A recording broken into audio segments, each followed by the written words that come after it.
Define parameters of program. Olá, eu sou a Priscila Franco, voz da Michael Burnham, e você está ouvindo um podcast da rede Trek Brasilis.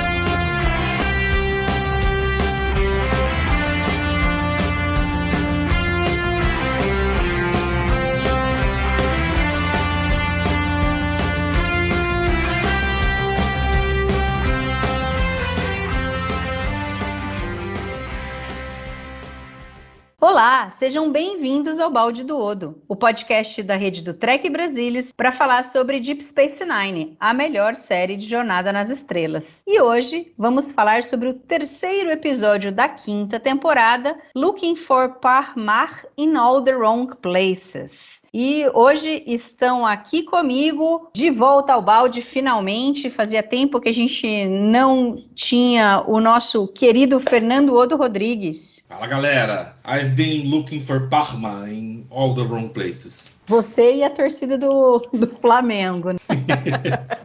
Também estão aqui conosco hoje Alexandre Bortolucci. Olá a todos, é um prazer estar aqui com vocês novamente. E Luiz Castanheira. Boa noite a todos, é sempre um prazer estar aqui, gente. E esse episódio foi escrito pelo Ron Moore, então ele que vai levar algumas puxadas de orelha durante esse episódio. E ele foi dirigido pelo...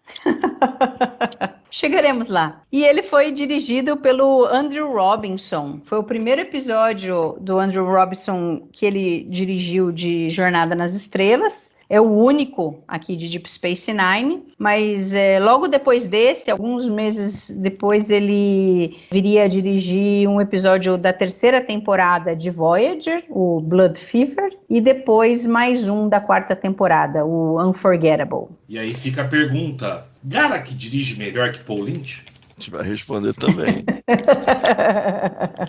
Muito bem. Esse episódio ele tem duas histórias. História A, principal, que dá o nome do episódio, sobre o Worf, a Dax, o Quark e a Grilka. E a gente tem a história B com o O'Brien e a Kira, com toda a história dela tá grávida dos O'Brien e tudo mais. Muito bem, então vamos começar assim. Fer, você que já se manifestou aqui em off, que você gosta desse episódio, dá uma pincelada aí, um pouco do que você acha dele, o que te chama a atenção no episódio. Eu sempre adorei esse episódio. Um episódio despretensioso, divertido. Adoro a história da linha principal do Worf. Fico um pouquinho constrangido com a história do O'Brien e da Kira. E me chama mais a atenção da história do Worf, né? Porque, na verdade, o que a gente tá vendo ali é uma adaptação Star Trekiana do clássico Cyrano de Bergerac, que por si só já virou filme. Tem uma comédia maravilhosa do Steve Martin baseada também nessa história, que é o Roxanne. E queira ou não queira, goste ou não goste do episódio, ele fez algo que chacoalhou o destino da série, né? Porque é o episódio em que o Worf e a Dax ficam juntos pela primeira vez. Então isso vai ter repercussões agora ao longo do restante dessa temporada, da sexta e da sétima. Então, por mais que seja uma aventura leve, bobinha, ele marca a presença ali pro restante da série. E eu acho que talvez o mais interessante é que ele conta histórias que são muito verdadeiras, que são próximas da nossa realidade. Não é uma coisa fantasiosa. É uma história contada no espaço, mas que no fundo é sobre as relações humanas. Eu acho que nesse sentido ele é interessante, mas eu sou um pouco invertida de você. Eu acho que a história da Kira e do O'Brien é mais crível, embora tenha uma outra coisinha que eu acho meio esquisito ali, mas eu acho que a do Worf tem algumas coisas que eu acho que acabam sendo menos críveis, mas tem um pouco a ver com aquela coisa das raças em Star Trek, que são meio música de uma nota só, tal, em que você segue numa linha e todo mundo tem que ser igual, só é aquilo.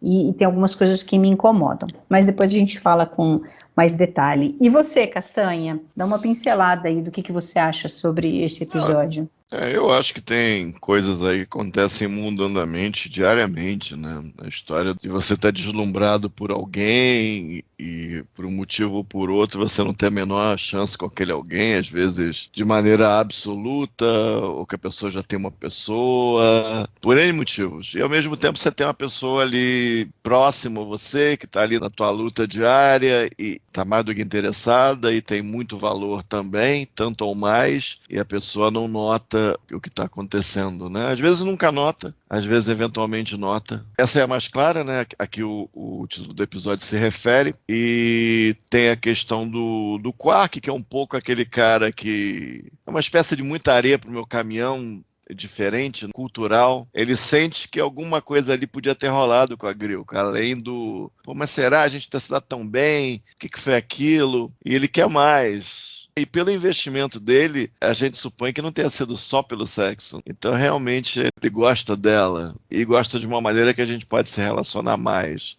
E a gente tem a questão, não vou dizer família poliamorosa, mas uma unidade familiar diferente ali com a Akira morando com os O'Brien. Eu acho que as duas primeiras, elas ficam um pouco soterradas, especialmente a do Worf pela coisa do Cyrano, que é um high concept bem claro. A história do O'Brien e da Akira eu vejo como mais crua, algo que a gente poderia ver não só analogamente, mas talvez o passo a passo daquilo acontecendo no dia a dia, até de maneira um pouco inevitável, e eu acho que foi a que envelheceu melhor a história aí do O'Brien e da Kira. Interessantemente, um pouco à frente do tempo, eu acho que é uma coisa que ainda não se atacava muito naquela época. Foi legal os roteiristas, os produtores não esquecerem da história, eles podiam só deixar, a Kira vai ter o bebê, quando tiver bebê, e esquece tudo no meio do caminho. Foi colocado esse episódio e a gente tem material aí interessante a respeito, e eu acho que foi feito de uma maneira que eu gostei muito mais do que eu achava que poderia gostar. A lembrança que eu tinha era um pouco nebulosa, não era muito clara, e aqui eu achei interessante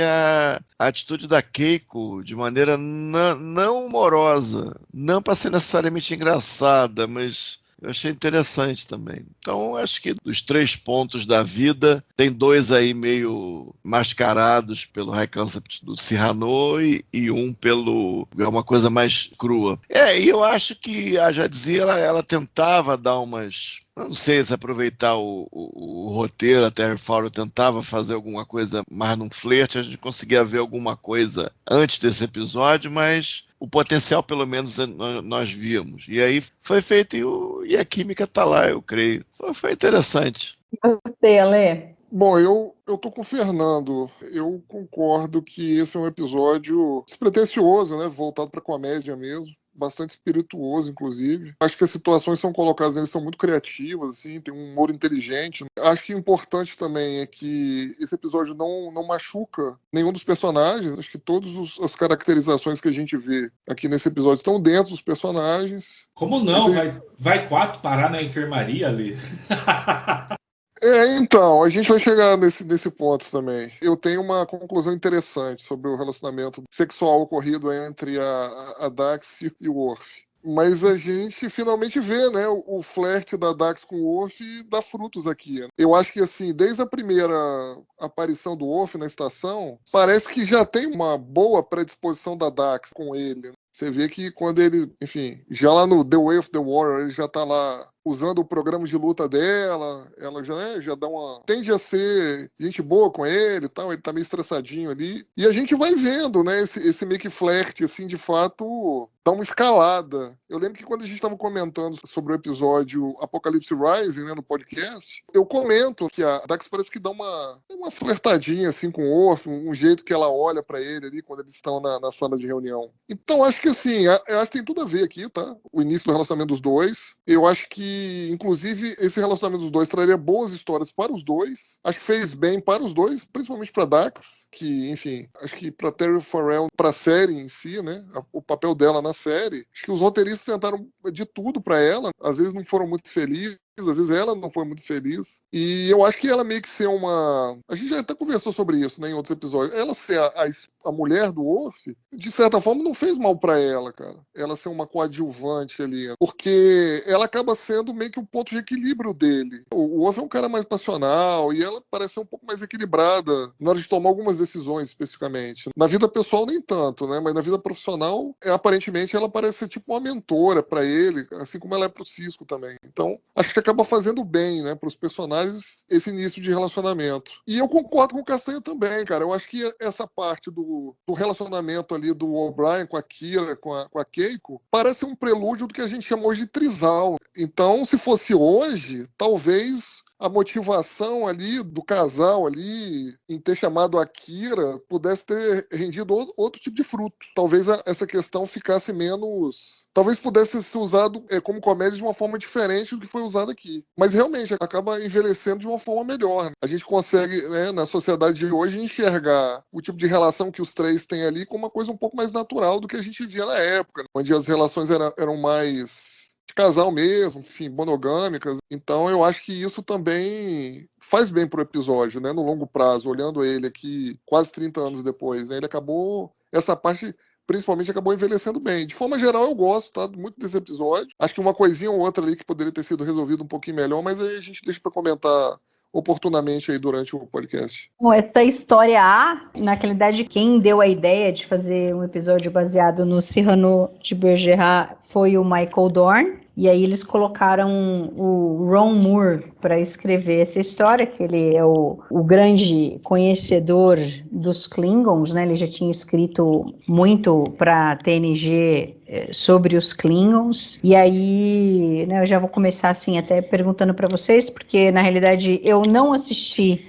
os episódios da TNG ainda, vou assistir, mas ainda não assisti, em que aparece lá a Klingon com quem o Worf teve um relacionamento na Kelleher, sei lá. Kelleher, ok. Ele teve o Alexander, filho dele, fruto desse relacionamento, e aí tem algumas pessoas que acham meio esquisito quando o Worf responde pro Tumek, o conselheiro da Grilka, quando ele pergunta se ele já foi atrás de alguma Klingon e tal, e ele diz que não. E aí é meio esquisito, dado que ele teve um relacionamento, sim, ela podia ser meio Klingon, mas ela era Klingon. Pelo menos na visão do Worf, imagino que a considerasse como Klingon. E aí, dado que ela aparece em The Emissary, que tem história e roteiro, participação do Hans Baylor, que aqui era supervisor, agora não lembro, produtor, supervisor de produção, alguma coisa assim. E em Reunion, o Moore escreveu o roteiro. Então, assim... não sei o que vocês acharam dessa parte, só um comentário dessa parte, se não ficou esquisito, porque muita coisa que eu acho super interessante aqui se baseia no fato de dizer que o Worf nunca foi atrás de uma mulher Klingon e que o cara até sacaneia ele dizendo que, não, tudo bem, você não precisa ter vergonha disso e tal. Quer dizer, pô, sacaneou pra caramba o Worf nessa. Então, na verdade, é porque a Kelleher, ela não tinha, vamos dizer assim, background igual o Worf, né, de criação Klingon, entendeu?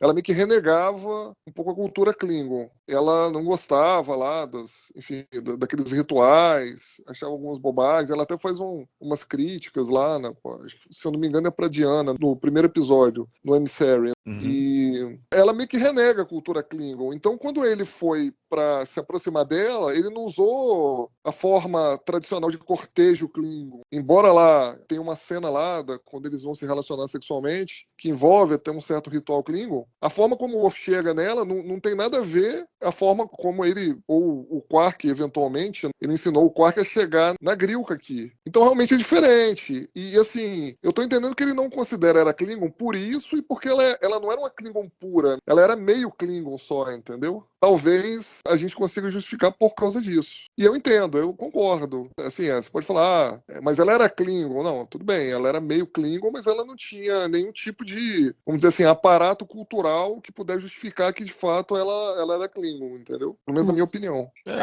Agora ficou claro, quer dizer, não era enraizado nela a cultura Klingon. O Worf não precisava usar dos subterfúgios ou da maneira Klingon de conquistar uma mulher para conquistá-la. É isso aí, eu interpreto assim. Entendi. É que quando ele fala, se você nunca foi atrás de uma mulher Klingon, assim, para quem não conhece meia história, fica esquisito, porque não tá subentendido isso tudo aí, do que foi falado. Não. Nem a roupa dela, assim, sabe?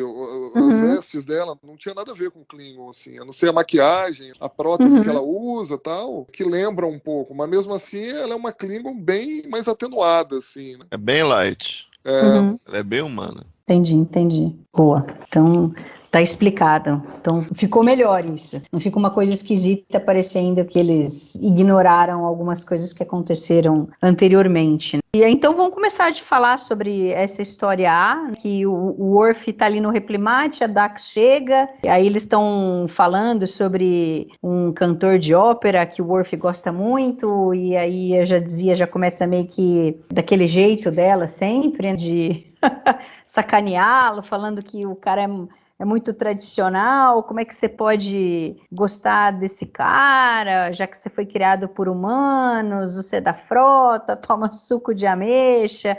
I prefer traditional opera performed in the traditional manner. You know, for a Klingon who was raised by humans, wears a Starfleet uniform, and drinks prune juice, you're pretty attached to tradition. That's okay. I like a man riddled with contradiction. Coitado. Não vai ser a primeira nem a última vez que ele vai escutar isso, inclusive nesse episódio. E aí ela diz que acha que o Worf está se contradizendo, né, nessas ações dele. Mas eu acho que é uma coisa interessante que eles colocaram aqui do Worf, não sei o que vocês acham, mas que na realidade eu acho que faz muito sentido o Worf se apegar às tradições Klingons, porque é a maneira que ele tem de se sentir Klingon. É o que restou para ele ali. Então, eu acho que é interessante essa obsessão que ele tem de querer seguir todas as tradições, todos os rituais, embora muitas vezes ele não devesse concordar ou não devesse agir dessa forma, mas ele se prende a algumas coisas dali, porque é o elo que ele vê que ele tem com a cultura dele. E até eu acho que, não sei se eles tinham alguma intenção com isso em algum momento, mas dado que o seriado é muito para o público americano e a gente tem nos Estados Unidos um país que foi feito de imigrantes, então você tem muita gente ali que chegou nos Estados Unidos e que tem essa coisa de, não, agora eu tô aqui nos Estados Unidos e eu não vou trazer a minha cultura, ou, né, tem uma pressão dos dois lados. Se você se apega muito à sua cultura e só fica fechado junto com os seus, né, você acaba não se integrando na sociedade como um todo. Mas, ao mesmo tempo, se você quer se integrar na sociedade, você abandona os seus costumes, você também é cobrado disso. Então, eu acho que o Worf se encaixa um pouco nessa situação. Não sei se, em algum momento, eles tinham essa intenção de, ainda que não diretamente. O que você acha, Castanha? É ser sutil, né? Eles estão... Assim, é uma coisa sutil, talvez. Não sei se é proposital, mas me lembra um pouco isso, assim. O Worf sempre teve essa coisa de, em certo sentido, ser mais Klingon do que os Klingons. Se apegar aos rituais muito estritos, conhecer, citar as coisas, né? Quase que um fanboy. Ele só não é fanboy porque ele tem pais Klingons, não é um humano querendo ser Klingon. Mas ele, mesmo ao longo da nova geração, ele teve experiências com os Klingons ao longo do tempo. Ele descobriu que tinha um irmão ao longo do tempo, ele se relacionou com aquele Ra ao longo do tempo. Então aqui, talvez, essa coisa dele, do apego às tradições, tenha esse sentido adicional dele estar exilado, talvez mais do que exilado, talvez morto, para todo sentido prático, com relação aos outros Klingons. É interessante que o secretário lá da Grilka sabe bem quem ele é, sabe bem qual é a situação dele, então é uma coisa publicada ali no Império. Então isso aí eu achei bem sutil, achei que o contexto está dado e as pessoas realmente sabem quem ele é, além de ter sido o primeiro Klingon na frota. E você tem ele deslumbrado, talvez ajudando um pouquinho aqui, mais do que a mulher, mais do que o poder ou que a elegância que ela possa estar manifestando ali, como a líder de uma casa, como ser parte da nobreza, mas falta daquilo, mais do que a mulher, falta do Império, de algo que ele nunca mais vai poder fazer parte. E é interessante a cantada do Worf é pegar o Mor, zunir para outro lado, chegar e falar, jogar a mesa do chão, seguinte, teu guarda-costas aí, eu vou dar porrada nele, esse é o meu papo, vai querer ou não vai querer, mulher? Aí vem o outro cara e dá um papo, meu filho, não vai rolar não. Ela não tá ofendida nem nada, mas não vai rolar não, tá bom? Eu entendo. Aí ele vai embora. Grilka cannot mate with you, now or ever. Your house is dishonored, your name is a curse. I meant no disrespect. You showed none. I'm sure your motives were honorable. Do not let it trouble you too much. In truth, I doubt it would have been a good match. Why? Have you ever pursued a Klingon woman? No. There's no shame in that. I mean, you were raised by humans. You wear their uniform. You accept their values. How could you know anything about our women? You'd be surprised what I know. Perhaps, but we will not find out here.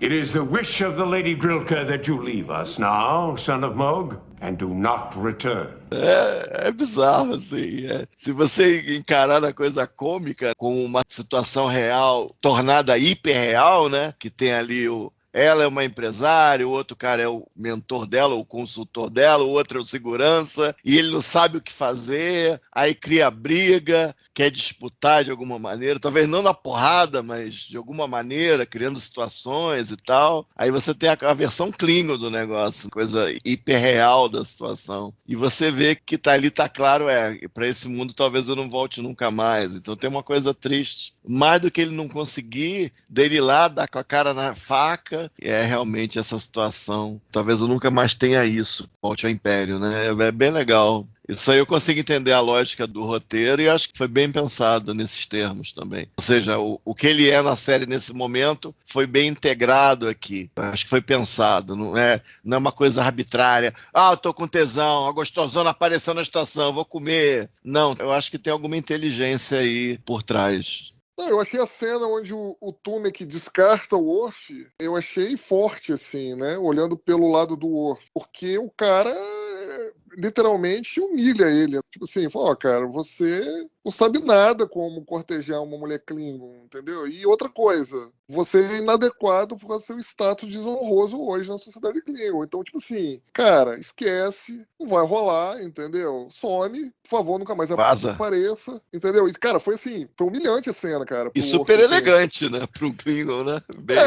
Exato. Chamou ele num canto, explicou a situação educadamente, mas assim, humilhou ele, cara. Foi humilhante. E assim... Ele mexe nos brios do Worf ali, ele pega fundo ali. Sim. Ele enfia a faca e vira, né? Não, então, e o Worf concorda com ele até certo ponto a questão social, mas fala assim, não, peraí, também não é assim. Tipo assim, eu posso estar socialmente morto para os Klingons, mas, eu sei cortejar uma mulher Klingon, e eu vou te provar isso através do Quark, entendeu? Então, nesse ponto, eu achei bastante interessante o gancho, que é como o Castanha falou, não foi arbitrário, entendeu? O cara cortar ele, o cara limpar o chão com ele, entendeu? O Worf tentou fazer uma aproximação da forma como ele achava que tinha que ser, falando que o cara tava fedendo, que enfim, que ele ia mandando o cara levantar, que ele ia cobrir o cara de porrada e tal. E depois, meu amigo, não é assim não, e esquece que não vai rolar. Então, e aí, a partir daí, o cara falou, você não sabe cortejar uma mulher Klingon, cara. E também não vai rolar por causa do seu status social. E o Worf falou, não, peraí, cara, não é assim não. Não é assim não, eu vou mostrar pra esse cara né, e pra mim mesmo também, que eu sei cortejar sim uma mulher Klingon, que eu posso conquistar uma mulher Klingon. Então achei interessante, achei bem concatenado essa parte. E a parte que o Morn é jogado do banco, eu me lembro do Garak dando as calças pra ele com o estofamento novo. Deve ter ajudado de alguma forma. Era isso, né? Deve ter ajudado, do né? humor, gente, não tinha nada a ver com a história. Foi engraçado, cara, foi engraçado. Mas o Worf pediu desculpa posteriormente. E na later time. Mas assim, o Worf ali não pensou, né, a hora que ele foi ali para cortejá-la, porque ele sabia do status dele e de que nenhuma Klingon poderia aceitá-lo de alguma forma. Mas só perde pênalti quem bate, né, Mari? Mas assim, eu só dei uma lida no que estava escrito em alguns lugares, mas quando a mãe, não vou pronunciar o nome porque é um nome muito complicado, mas a mãe do Alexander no segundo episódio lá no Reunion, ela não queria ficar com ele, e aí ele fala que ele não ficaria com ela porque naquela época ele estava pela primeira vez desgraçado, ele tinha perdido a casa, tinha perdido tudo, e aí ele falou que ele não faria isso com ela, com o filho, blá blá blá. Mas ela fala que não tá nem aí, ela fala, não, eu não tô nem aí, cara, entendeu? Entendi, mas ele não quis, né? Ele deu esse motivo, aí do tipo, ele vem aqui e tenta alguma coisa. Então, mas agora foi amor à primeira vista. Agora mas ela morreu, né? Não foi não. Não foi, não. Então, mas aí, Mari, eu posso enxergar da seguinte forma. Ele fez isso e perdeu ela morreu. Uhum. Entendeu? De repente fala assim, não, eu vou recuperar meu status e depois eu posso tentar correr atrás dela, lá com a Kelia. Aqui não, aqui ele deve ter... Isso já passou da vida dele, falou, cara, eu perdi a oportunidade de ficar com a mulher que eu amava, a mãe do meu filho, por causa dessa parada aqui, que ela inclusive não ligava. Pô, não custa eu tentar lá, vai que a mulher também, de repente, dá uma abertura, dá uma chance... E aí o cara chamou ele e falou, meu amigo, aqui não, que não vai colar não, meu amigo. Vaza, entendeu? Agora, uma coisa que o Castanha falou, que eu também tive essa mesma leitura, porque assim, se você olhar só friamente as ações do Worf, parece que escreveram ele mal, porque assim, ele parece um adolescente. Porque um adolescente é que vê, de repente, uma menina e se apaixona, e ela é a única mulher do mundo, e ele vai morrer, porque adolescente é tudo exagerado, tudo vive, né, aquela coisa, as emoções à flor da pele e tal. Mas, assim, não é que ele se apaixona pela Grilka. Eu vejo que ele se apaixona pela ideia do que a Grilka pode representar para ele, que foi meio que o Castanha falou. Tanto que aí depois, ele, um pouco a contragosto, ele ajuda o Quark, mas também pelo fato do Tumek ter chamado ele ali na chincha, dizendo que ele não saberia, que não seria capaz, tal. Então, meio que uma vingança dele, digamos, entre aspas, assim. Que ele faz o Quark ser capaz de conquistar a Grilka com os conselhos dele. Eu não diria vingança. Eu diria que o comentário do mentor lá da Grilka, que eu esqueci o nome agora, como já falaram, né, foi uma patada. Eu diria que feriu os brios do Worf. Então eu não acho que ele queria se vingar, porque o cara não vai saber que foi o Worf. Eu acho que é mais assim pro Worf provar para ele mesmo. Pode ser, mas eu acho que assim, independente do cara saber ou não, o Worf sabia, entendeu? Acho que ele meio que fica assim,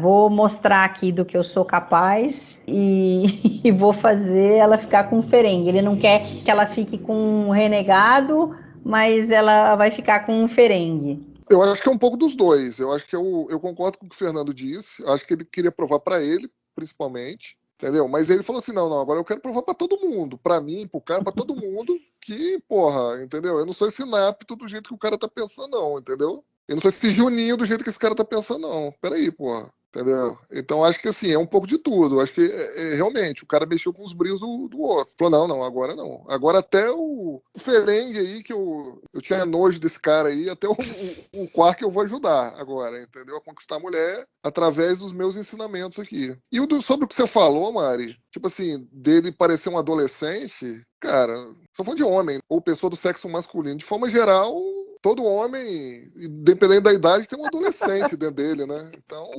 enfim. Eu quando me apaixono, me torno um adolescente, e olha que eu já tô com 47 anos de idade nas costas. 47, aliás, ano. Esse episódio tem várias dessas coisas. A gente vai falar do O'Brien, mas algumas ações dele, assim, são muito, enfim, conversa dele com o Bashir e tal. Mas a gente chega lá. Primeiro vamos falar aqui sobre o Worf. Mas a cena inicial, quando a Grilka chega e aí o Worf vai atrás e fica olhando, nossa, quem é ela? E não sei o quê. E a Dax olha de um lado, olha do outro e tal.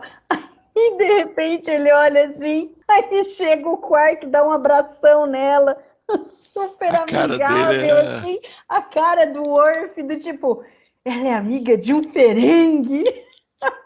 Então, Não cena... de um Ferengue, não de um Ferengue. Bom. Ela é amiga do Ferengue. Ferengue. Do Ferengue. Did you see her? The Klingon woman. She was glorious. Her? She's okay. I have never seen such a woman. Who is she? What house is she from? I do not recognize her family crest. She is a friend of the Ferengi. Now I remember who she is. Her name is Grilka. And she's not just Quark's friend. She's his ex-wife.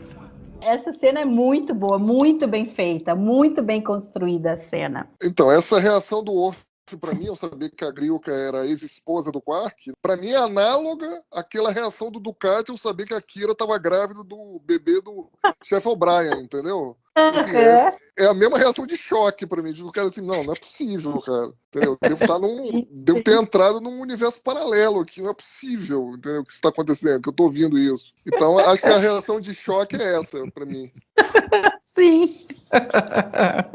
Aí tem aquelas coisas que a gente prefere ignorar, mas assim, o Quark entra na Defiant de buenas, tipo, ele não é escoltado, ninguém leva ele, tá lá a Dax e o Worf na Defiant, no que deve ser ali o refeitóriozinho, né, alguma coisa assim, e aí o Quark chega lá, não, vou bater um papo aqui com a Dax, tal, não sei o quê, e aí depois tem outra cena, que daí quando o Worf tá meio pé da vida, porque ele acabou dando um conselho pro Quark, o Quark teve o jantar, aí ele fala que deu tudo certo, que não sei o que, aí o Worf tá lá meio curtindo ali uma mágoa, ouvindo uma ópera Klingon, né? A fossa Klingon, ouvindo a ópera ali, e aí ele caminha, ouvindo canta, música de corno, canta junto, né? Aí o Quark chega de novo na ponte da Defiant, assim, do nada. Mas a situação é inusitada, né? A Defiant tá com a luz apagada, ele mora na nave, já é uma coisa meio engraçada, e ele tá curtindo a ópera ali. Aí o Quark entra. É inusitado mesmo o negócio, né? É simpática a cena. E é legal porque, assim, a gente já tinha visto isso, e obviamente que aqui agora vai ficar muito mais claro, muito mais evidente, mas, assim, você vê que a Dax e o Worf criaram ali um relacionamento. Ela tá sempre com ele, ela tá sempre conversando, então no começo eles estão ali no Replimate, e aí depois ela tá ali conversando com ele na Defiant, quer dizer, ele não tá conversando com o O'Brien. Antes disso, em Ops, ela tá conversando com ele. Acho que você tá com um caso ruim de Parmar. Aí chega o Cisco. É contagioso?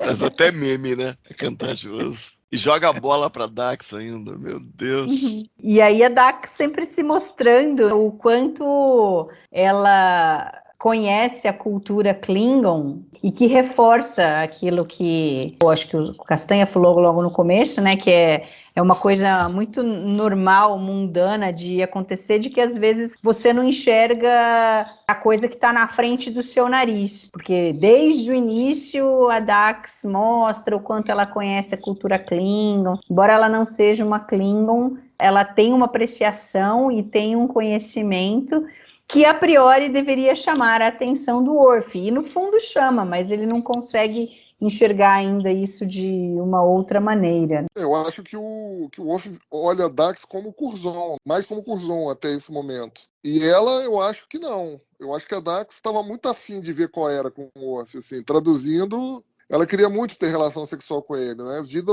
que o flerte sempre parte dela nos outros episódios. Sim. Então, assim, até porque, tipo assim, né, ela, sei lá, tem 300 anos, sei lá quantos anos ela tem. Então, ela falou, cara, eu vou ficar perdendo tempo não, acho que eu vou querer pegar esse clima aí pra ver qual é, pra dar uma brincada com ele aí. Aí começou a dar uma flertada, o cara nada nesse episódio. Ela deu uma flertada mais pesada com ele, aquele negócio lá, brincadeira se eu tivesse nas suas botas e tal. Uma pena, tipo assim, pô, você gostaria de saber o que eu faria se eu tivesse com as suas botas e tal. E tem uma coisa, Ale, que Discovery ressignificou. Agora eu vou ter que trazer isso pra cá, né? As botas?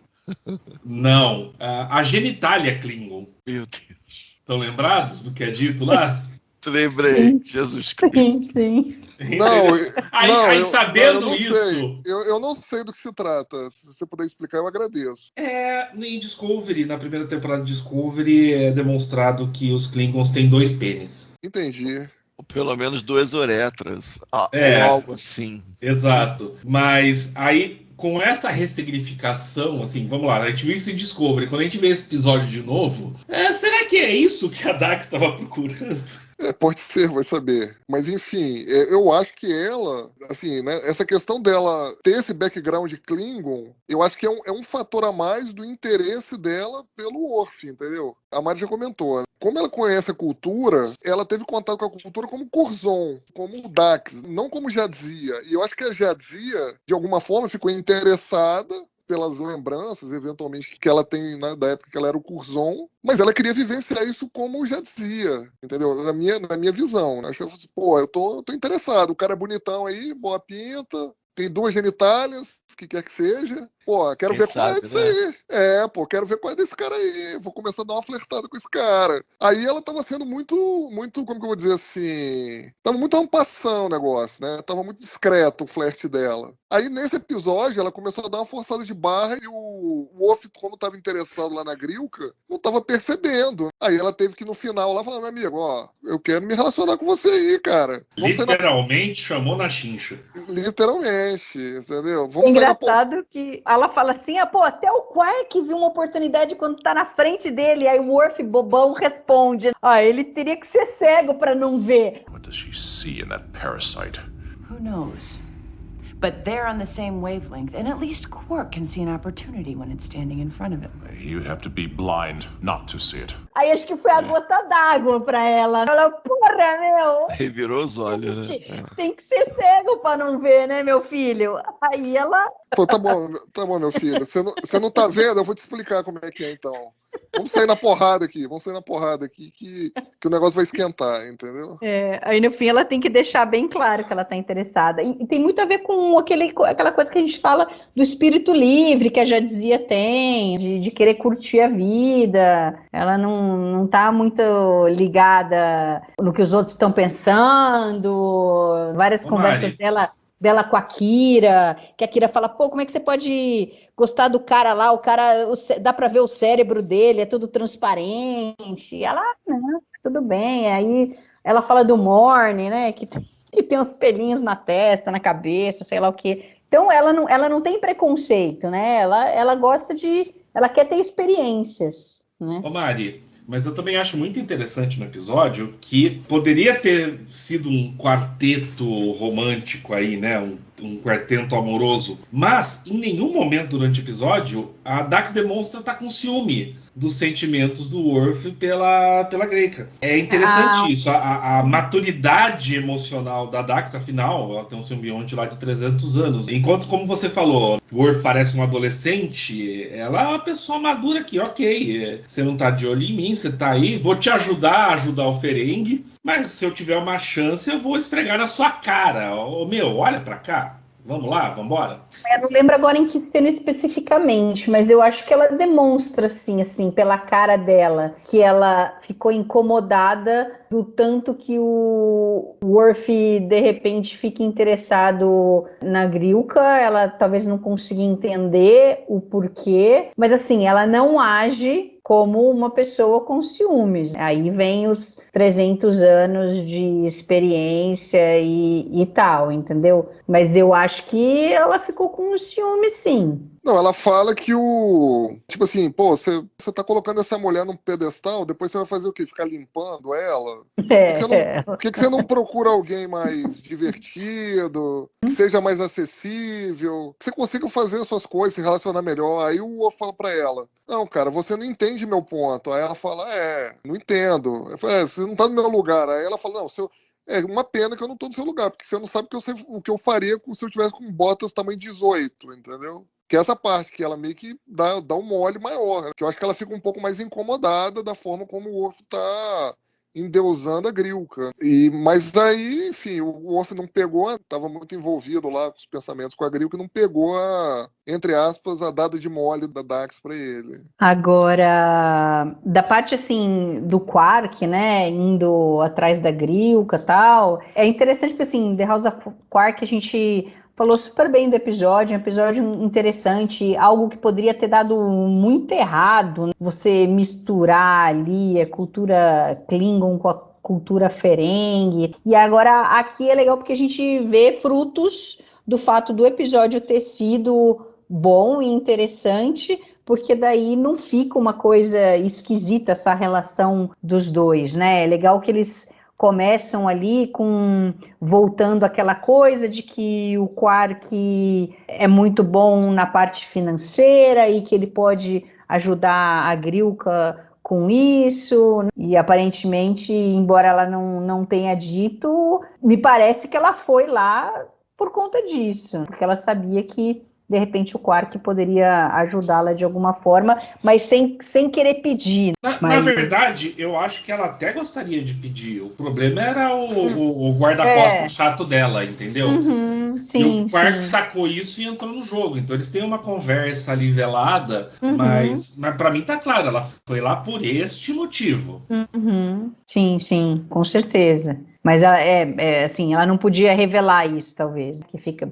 Transparece que ela precisava da ajuda, mas ela não podia pedir. E aí é legal, porque a relação dos dois é interessante. Lá em The House of Quark era interessante, era uma coisa bastante por conveniência, né, de um lado e do outro, mas sobrou ali uma certa camaradagem. A Grilka tem que ser grata ao Quark, porque aí ela conseguiu, apesar das pataquadas do Quark, ela acabou se beneficiando do que ele fez e acabou conseguindo ser a chefe da casa dela. E o Quark, por outro lado, tem que ser agradecido porque ele fez lá as coisas e podia ter morrido se ele não tivesse tido ali algum embassamento ali, né, da relação dele com a Grilka. Então é interessante aqui ver os dois de novo e ele tentando alguma coisa com ela, e ele é todo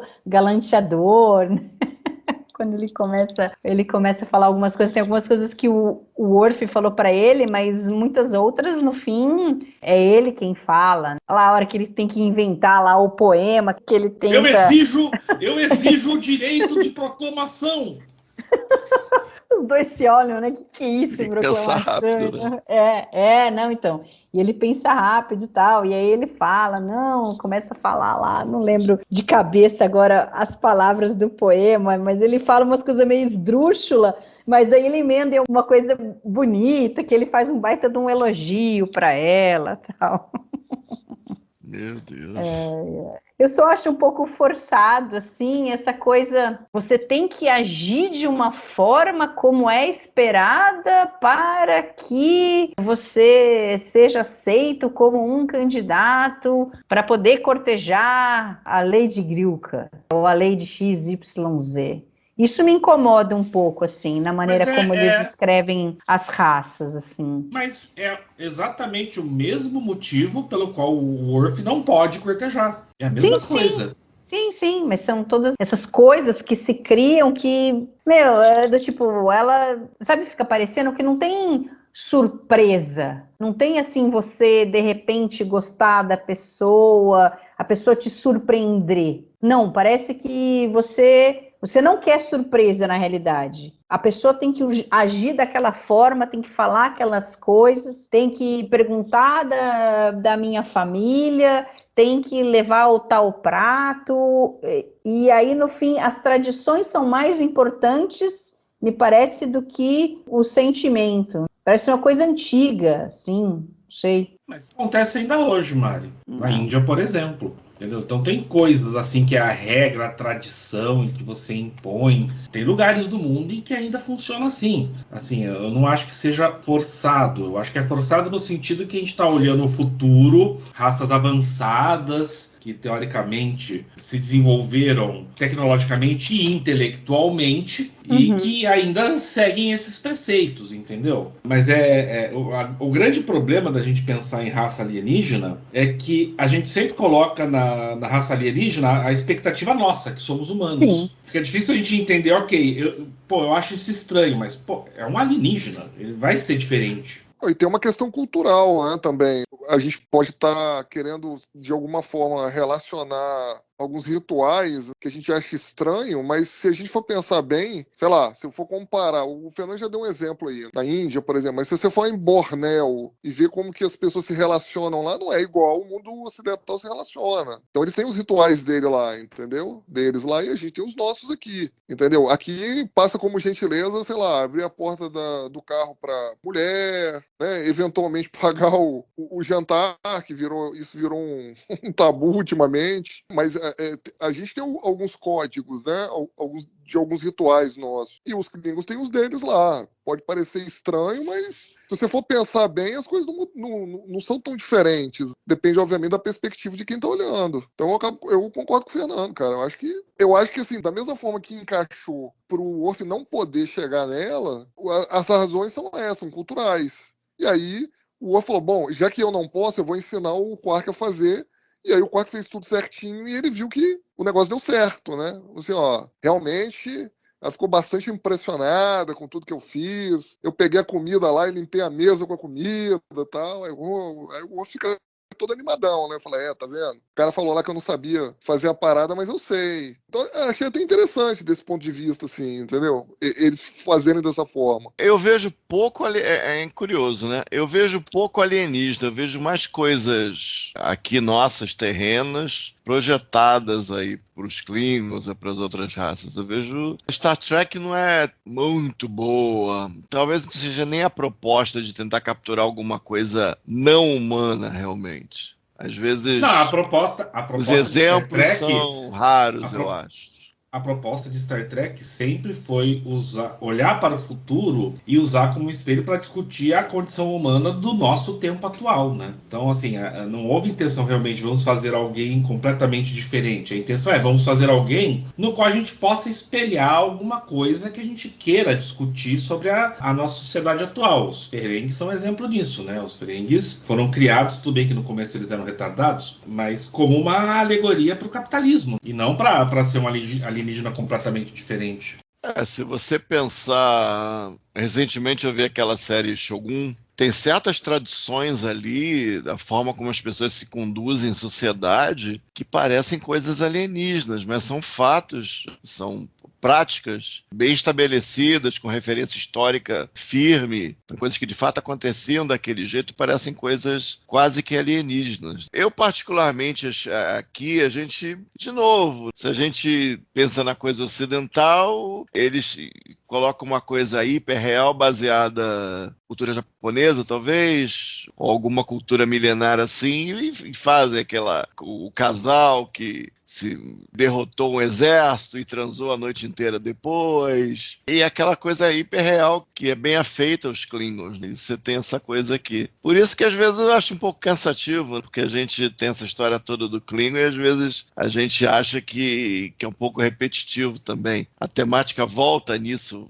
vez após vez. E aliado ao fato da gente ver poucos Klingons de chão de fábrica, poucos Klingons que não são guerreiros, de alguma maneira tentar humanizar ou trazer isso para um contexto mais vocês devem ver a gente de jeito assim, assim, assim, assado, ao invés de você já chegar com aquela coisa da honra, da tradição, dá um bufete no outro, eu te desafio e vai embora, e todo mundo sabe que no dia seguinte tem um duelo com 587 passos para ser executado, e daí vai. Então, às vezes, a gente acha, pelo menos eu acho, um pouco cansativo, assim. Mas o Quark queria conquistá-la, o Worf ficou com alguma coisa aí para provar, ou para ele ou para outros, e a gente teve aí esse mapa aí pro coração da Grilk. E, eventualmente, nós tivemos o duelo, que foi o Cyrano em Esteroides. Eu estava pensando aqui no que vocês estão falando, né? E eu estava tentando entender o que me incomoda com isso. E eu vejo que, para mim, me soa muito artificial você conquistar a pessoa somente se você seguir aqueles rituais, aquelas tradições e tal. E aí o Castanha falando, eu estava pensando aqui, aí ele falou nessa coisa da cultura ocidental. Então, quer dizer, eu refletindo aqui, eu olho isso daí e vejo com olhos da cultura ocidental, que é a que eu vivo. Então, imagino que se a gente for pensar que talvez aqui no mundo a gente ainda tenha algumas culturas que possam se assemelhar a isso que os Klingons, né, como é demonstrado aqui dos Klingons, como o Fernando falou, dos indianos, a gente pode pensar, de repente, nos árabes. Então, quer dizer, aí no fundo o que me incomoda, então, é isso, e talvez seja uma crítica, algo que eu tenha, da minha visão, do meu lado aqui ocidental, de não entender isso daí, porque não é algo que faz parte da minha vida. Pode ser algo assim. E aí a gente tem esse negócio lá que você estava falando, Castanha, do duelo. É interessante porque você lembra diretamente do The House of Quark, né? O Quark cita a solução que ele teve lá. Então, mas assim, é interessante porque assim, a situação é igual, mas a solução não. Então eles citam a coisa e tal, mas falam, não, peraí, a gente não vai repetir o que a gente acabou de fazer ali atrás. Nós vamos fazer algo um pouco diferente. Eles resumem o episódio, basicamente. Uhum. É curioso isso. Uhum. Eu não lembro de ter um episódio que foi tão resumido assim, tão... chegar a contar os detalhes e vai contando. Eu não lembro, não sei se tem algum outro episódio que tem que eles realmente rememoram o episódio anterior de maneira tão extensa, assim. Curioso isso. E aí tem uma coisa, não sei se vocês notaram, mas da primeira vez que eu assisti, eu notei nessa cena da luta, e eu falei, não, preciso prestar atenção desde o começo do episódio, mas eu esqueci, obviamente. Aí hoje, revendo, chega na cena da luta, aí eu reparei de novo, mas não tive tempo de rever. Mas a maquiagem do Quark tá bem estranha nessa cena. Porque não deve ser o Quark, deve ser o dublê dele. Não, mas é quando ele tá falando tudo, é ele ali, não é ele lutando, é uma hora ele parado, ele falando, a maquiagem dele você vê, não sei... Porque, em geral, parece que você não vê aqui a linha que tem aqui na bochecha dele, na lateral do rosto dele. Não é só a do Quark. Se você olhar a cena do Odo sacaneando a Kira lá, presta atenção no olho esquerdo dele. Você vai ver que dá para perceber uma borda da maquiagem ali no olho, na pálpebra dele. Também tava estranho. Me incomodou também. Isso do Odo eu não peguei, não. O do Quark já saltou os olhos... E eu acho que no começo talvez não tivesse, porque eu não reparei isso no começo, quando ele aparece. Mas nessa cena em especial, me chamou a atenção. Depois eu vou até rever de novo para ver o começo. Pode ser problema de fotografia. Uhum. Da iluminação que usaram ali para fazer a cena de luta. Posso estar enganado, eu não sou expert, acho que o Ale pode falar melhor disso. Então, há duas questões a considerar aí, tá? E aí, assim, cronologicamente aqui, eu não sei se eles ainda estavam na produção de First Contact, né? Que é o filme lá. Porque eles emprestaram parte da produção para First Contact. Então, o Michael Westmore foi para fazer a maquiagem e o Jonathan West também foi. Acho que não, porque daqui a alguns episódios eles já vão trocar os uniformes. E quando eles trocam os uniformes pro modelo que a gente vê em First Contact, é porque o filme já tinha estreado. Não, então, mas isso foi lá em Rapture, certo? Rapture é daqui a 7 episódios, se eu não estou enganado. 7 semanas, mas considerando o tempo de pós-produção do filme, essas coisas, eu arrisco dizer que no momento que esse episódio foi gravado, o First Contact já estava, como se diz, na lata. Aí teria que ver. Enfim, eu só posso pensar nisso, porque aí os titulares não estariam nas suas cadeiras. E por mais que os segundos sejam competentes, nunca fica a mesma coisa. Mas enfim, só isso que eu consigo eventualmente racionalizar aqui. Tem algo estranho na maquiagem, sim. Eu não percebia, tá?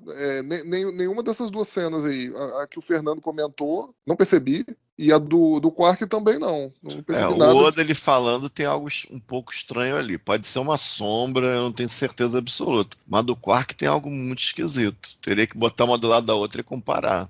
É na bochecha, assim, ele faz não sei se a bochecha inteira dele deveria ser coberta, e aí não tá, uma parte está coberta, outra não, ou se exageraram numa parte tá mais saliente, então tá formando ali um vinco, ele tá parecendo mais magro uma parte dele, assim. É, isso mesmo. Eu não sei se teve que fazer algum tipo de reforço específico, porque ele estava em mais movimento do que de costume. Ele está movendo o corpo todo, cabeça, e normalmente porque ele não nele, faz tanto movimento, né? Nesse ele tá com aquele negocinho na cabeça atrás, preso, né?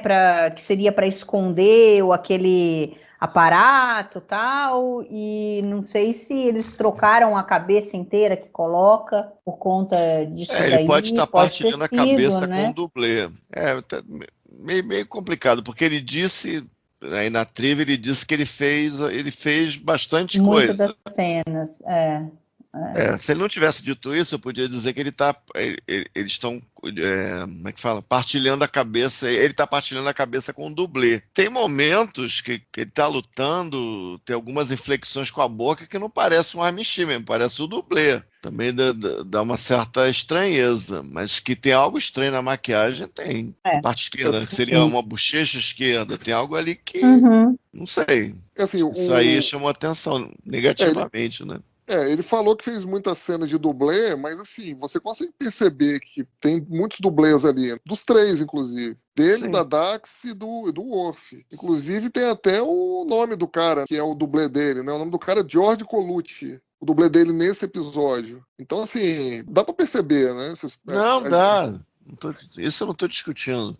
Eu tô falando que não vai botar o dublê pra falar a fala do Quark. É o Amici mesmo que fala a fala do Quark. Mas mesmo nas que tá claramente o Quark falando, é ele que tá falando, tem algo estranho na maquiagem, algo que chama atenção negativamente. Eu honestamente não percebi. Depois eu vou assistir de novo o episódio. Eu achei pouco estranho. E aí é interessante. Como a Mariana percebeu, acho que eu não ia nem falar. Eu tipo assim, a idade do negócio, às vezes fica algo que não tá tão bom e tal, não sei. Mas tem algo aí que realmente não tá funcionando.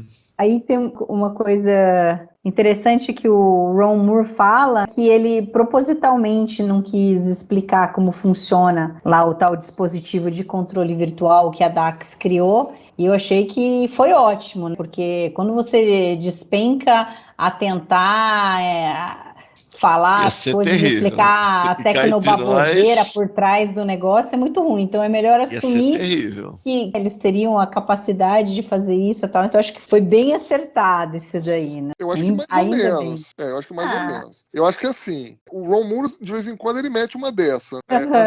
Anteriormente foi no Sons of Mold, que ele não quis... Ele escreve assim, no Companion tá dizendo assim, eu não estava interessado em escrever essa parte para audiência. Ele usa esses termos normalmente. Não sei se ele tem preguiça, se o negócio, sei lá. Ele deve ser um cara muito acima da média, né? Tipo um cara superdotado, assim. E às vezes o cara, quando não tem interesse específico em alguma coisa, ele acaba não fazendo. No eu, como também sou acima da média, posso falar para ele, não, tô brincando. Mas você vê que é um dispositivo que a Dax tirou do bolso e ele faz tudo que a trama precisava. Dá um feedback, eu diria, dar um feedback sensorial completo. Eu não sei exatamente como. E ele pilota o sistema nervoso do Quark e ele consegue executar os golpes que o Worf sabe. Né? É um negócio muito da hora, digamos assim. É um dispositivo de trama por excelência. Ele concorreu a prêmio, inclusive, entendeu? Então, mas meu problema não é exatamente com isso. Entendeu? Meu problema é o seguinte: tudo bem, você vai criar um dispositivo qualquer aqui, né, para dar andamento à trama. Ok. Eu dei uma lidinha no roteiro para ver como é que tava, né? E aí, assim, eu acho que tem o Moore tem uma certa responsabilidade, mas acho que aqui o Andrew Robinson também pecou um pouquinho. Porque lá ele descreve o dispositivo de uma forma minimamente detalhada. Quando a gente assiste o episódio, pelo menos na minha opinião, quando eu vi a primeira vez, não me pareceu, ou pelo menos não sugere que o Worf está conseguindo enxergar tudo que está acontecendo. Tem uns negócios lá na frente, umas varetas na frente da cara do Worf, mas em momento algum, aquilo consegue vender para mim que o Worf está vendo toda a ação do que está acontecendo. Faz de conta. Então, mas o roteiro descreve isso, que o Worf estaria vendo o que está acontecendo. E aí mas ele chama algum óptico, tipo assim, tem um óptico dele vendo alguma coisa? Não, fala que está projetando virtualmente nos olhos do Worf o que o Quark está vendo no roteiro. E aí eu acho que faltou uma ceninha que a gente viu no A Time to Stand, que é o primeiro episódio da 6ª temporada. Quando o Cisco vai pegar a nave de radar lá e tem aquele dispositivo óptico para eles enxergarem como se fosse uma tela. E lá a gente vê uma ceninha assim de poucos segundos, 5 segundos, 10 segundos, que a gente vê como se fosse a visão do Cisco rapidamente. E ali não tem efeito especial, ali é mais ou menos, na hora de você produzir, é sobre a posição de imagem. Aquele episódio foi dirigido pelo Alan Crocker, que é um cara um pouco mais experiente. Aqui não sei se de repente o Andy Robinson não tinha uns macetinhos de televisão, mas acho que faltou aqui mais informação para a audiência, entendeu? Se a gente tivesse visto uma cena rapidinho de como seria a visão do Worf se vendo através do Quark ali, lutando com a Dax, um negócio meio fake mesmo, assim, só para mostrar mesmo uma visão, entendeu? Teria ficado, acho que, mais real. O Moore, embora não tenha descrito isso com detalhes, ele descreve no roteiro. Então, acho que essa cena faltou, e eu acho que faz mal isso. Porque, assim, eu só consegui, entender o aparato como um todo depois que eu vi o episódio na segunda, na terceira vez. A primeira vez que eu vi, eu deixei levar. Eu falei, cara, que negócio estranho esse aí, hein? Esse tal de dispositivo de controle virtual, pelo amor de Deus, hein? Isso aí, Voyager, e funciona bem também, esse troço aí. Isso dos bons. Mas, pô, eles poderiam ter feito um negocinho melhor, cara, pra convencer a audiência, entendeu? Então, assim, minha maior reclamação nesse episódio é a essa parte. Porque é legal lá, você vê, o Armin Shimmer interpreta bem, que ele tá sendo carregado pelo Worf, vamos dizer assim. Ele interpreta bem as cenas lá. Ele levanta o Bartlett num dado momento lá, que ele fala, então agora parece que eu vou levantar o Bartlett, vou entregá-lo para você, ele tá falando com a Grilka. Então, essa parte você consegue entender, mas a parte que o Worf tá ali mimetizando, né, os movimentos da marionete ali, cara, eu acho que poderia ter sido melhor filmada. Essa ceninha, como eu tô falando, uma visão ali de 5 segundos do Worf se vendo na pele do Quark ali teria feito um grande benefício pro episódio aí, na minha opinião. Não, ele esconde o Worf e mostra o paralelismo depois, eles lutando e depois aparece o Worf no quadro mostrando ele controlando o Quark, que são os movimentos do Worf. Mostra o paralelismo. Faltou o feedback sensorial. Eu acho que ele poderia ter feito nessa mesma cena, bolar alguma coisa para mostrar que ele estava sentindo as coisas, talvez alguma coisa em primeira pessoa. Faltou essa apresentação. Mas eu acho que se tentasse explicar, ia pendurar o episódio, porque é um negócio muito bonitinho e certinho para o episódio funcionar. E aí a Dax não era um projeto que ela tinha de anos. Era um negócio que ela tirou do bolso. Um negócio hiper foda que ela tirou do bolso, entendeu? Então, eu acho que podia ter mostrado a funcionalidade do negócio, mas realmente ter tentado explicar mais, eu acho que ia ser cruel, ia ser uma tragédia. Eu acho que é muito bonitinho e perfeitinho esse troço aí. Mas vocês têm que lembrar que toda essa sequência, na verdade... Lembrando que esse é um episódio que se inspira e homenageia Cyrano de Bergerac. E toda essa sequência de luta, na verdade, é a sequência em que o Cyrano fica escondido nas árvores e vai falando pro pretendente lá da Roxane, que agora eu não lembro o nome dele, o que ele tem que falar. Então, o que a gente está vendo nesse episódio é uma tradução, ficção científica, daquela sequência do Cyrano. Eu vejo como uma homenagem. Não estou discordando de vocês se for bem feito ou mal feito, tá? Só estou assim, justificando a existência da cena. Teria sido legal se de repente assim vira em primeira pessoa, vê a visão do Worf e vê ali, ele vê o cara, o Tomak, meio que como se fosse um holograma, assim, meio transparente, assim, não perfeito. Teria sido interessante, mas aí talvez questão de tempo e custo, aí eles preferiram só fazer esse paralelo ali de em uma sala o Worf lutando e na outra o Quark. Então, mas não seria caro fazer não, Mari. Você filmar o cara de frente, dando lá o golpe de Bartlett, entendeu? Depois você fazia uma sobreposição daquela imagem um pouco menor em cima de uma outra imagem lá do holodeck, como se fosse o Worf olhando. Se você pegar lá essa cena que eu tô te falando lá no A Time to Stand, mostrando o Cisco olhando pelo visor lá, o negócio de radar lá, aquele negócio lá do Dominion, é exatamente isso. O Google Glass. É o Google exatamente. Glass. Boa. É uma boa analogia, Fernanda. É exatamente. Um Google Glass ali, cara. Entendeu? Só uma visãozinha, um ponto de vista ali do Worf vendo já serviria para convencer melhor. Eu acho que a grande falha desse episódio reside nisso, de vender essa cena de forma mais crível pra gente. Ou algo parecido ou similar ao Google Glass do A Time to Stand, para dar a impressão de que o Worf tá olhando para alguma coisa, porque aquelas paradinhas, os espetinhos ali no ombro dele não passam essa impressão. No máximo faz a gente lembrar dos bastões de Move Along Home. Ou então era só, se não queriam fazer nada disso, era só ter a Dax perguntando, você tá enxergando tudo? Aí ele fala assim, tô enxergando tudo. Acabou, pronto. Então a gente saberia que aquele dispositivo, não só ele consegue controlar os movimentos do Quark, mas ele também enxerga o que o Quark tá enxergando. Enfim. Então, mas em televisão, o Sr. Aaron Spelling já dizia que uma coisa bem nova, que uma imagem vale mais do que 1000 palavras, entendeu? Então, uma imagenzinha ali, não precisa falar nada. Você já saberia do que se trata. Então, realmente, eu acho que faltou.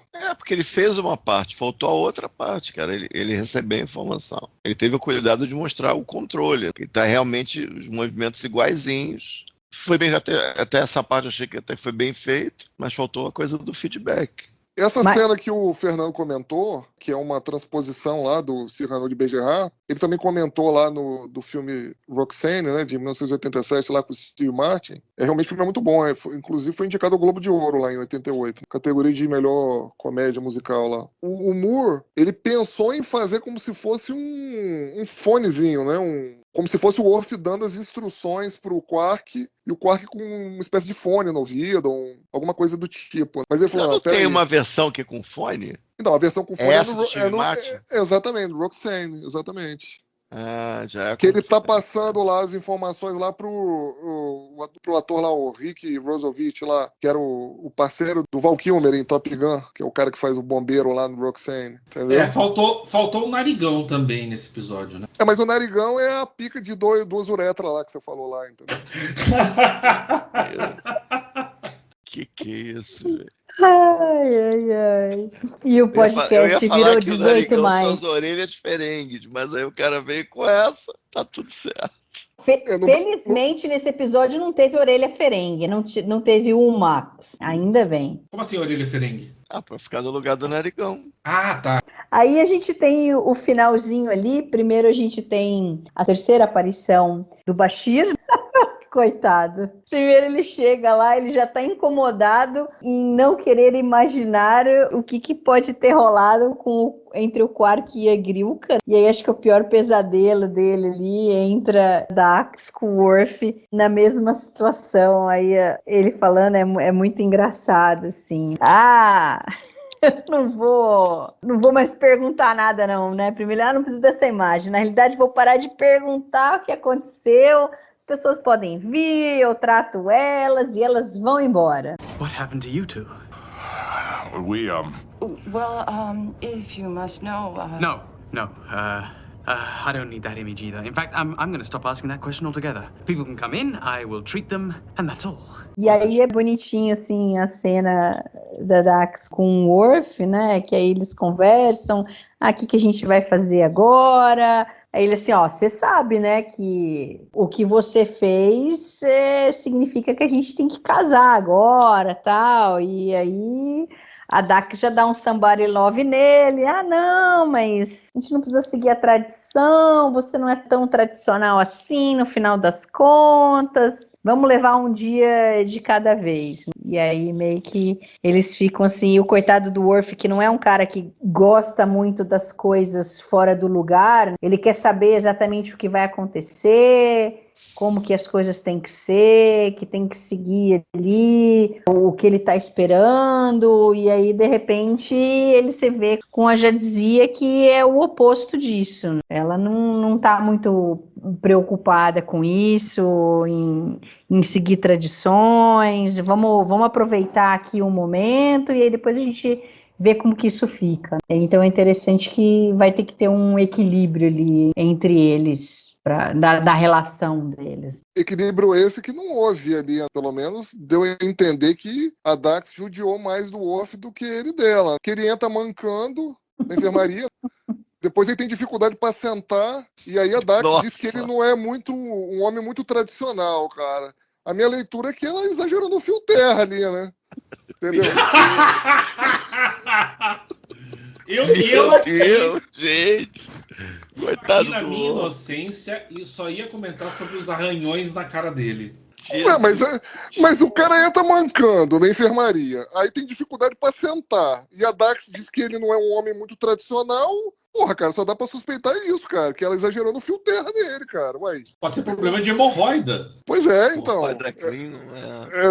Não não levou isso em consideração, cara, não quis nem saber, não. Ela falou, você quer brincar de clima? Vamos brincar aqui então, entendeu? Gente do céu. Ué.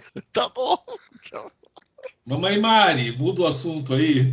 Por favor, né? E aí, então, falando do Bashir, ele aparece logo no começo, naquela cena, de novo, retornou um pouco ali, né, o Bashir vergonha alheia, porque ele tá na porta do quarto do O'Brien, tentando ouvir a briga que tá acontecendo lá dentro. E assim, não sei como que ele não percebeu que não era a voz da Keiko, né? Ele assume que é a Keiko e o Miles, e o Quark ainda chega e faz graça, dizendo que são os O'Briens, né, entre aspas, e aí ele dá aquele plot twistzinho ali e tal, que o Quark surpreende o Bashir, dizendo que na realidade é a Kira e o Miles, né, que estão brigando, né, na realidade, porque aí a Keiko chega e aí o Bashir fala, porra, mas eles não estavam brigando lá dentro, né, aí o Quark fala, não, são os O'Brien, mas os outros dois O'Briens, então que até eles estão sacaneando isso, né?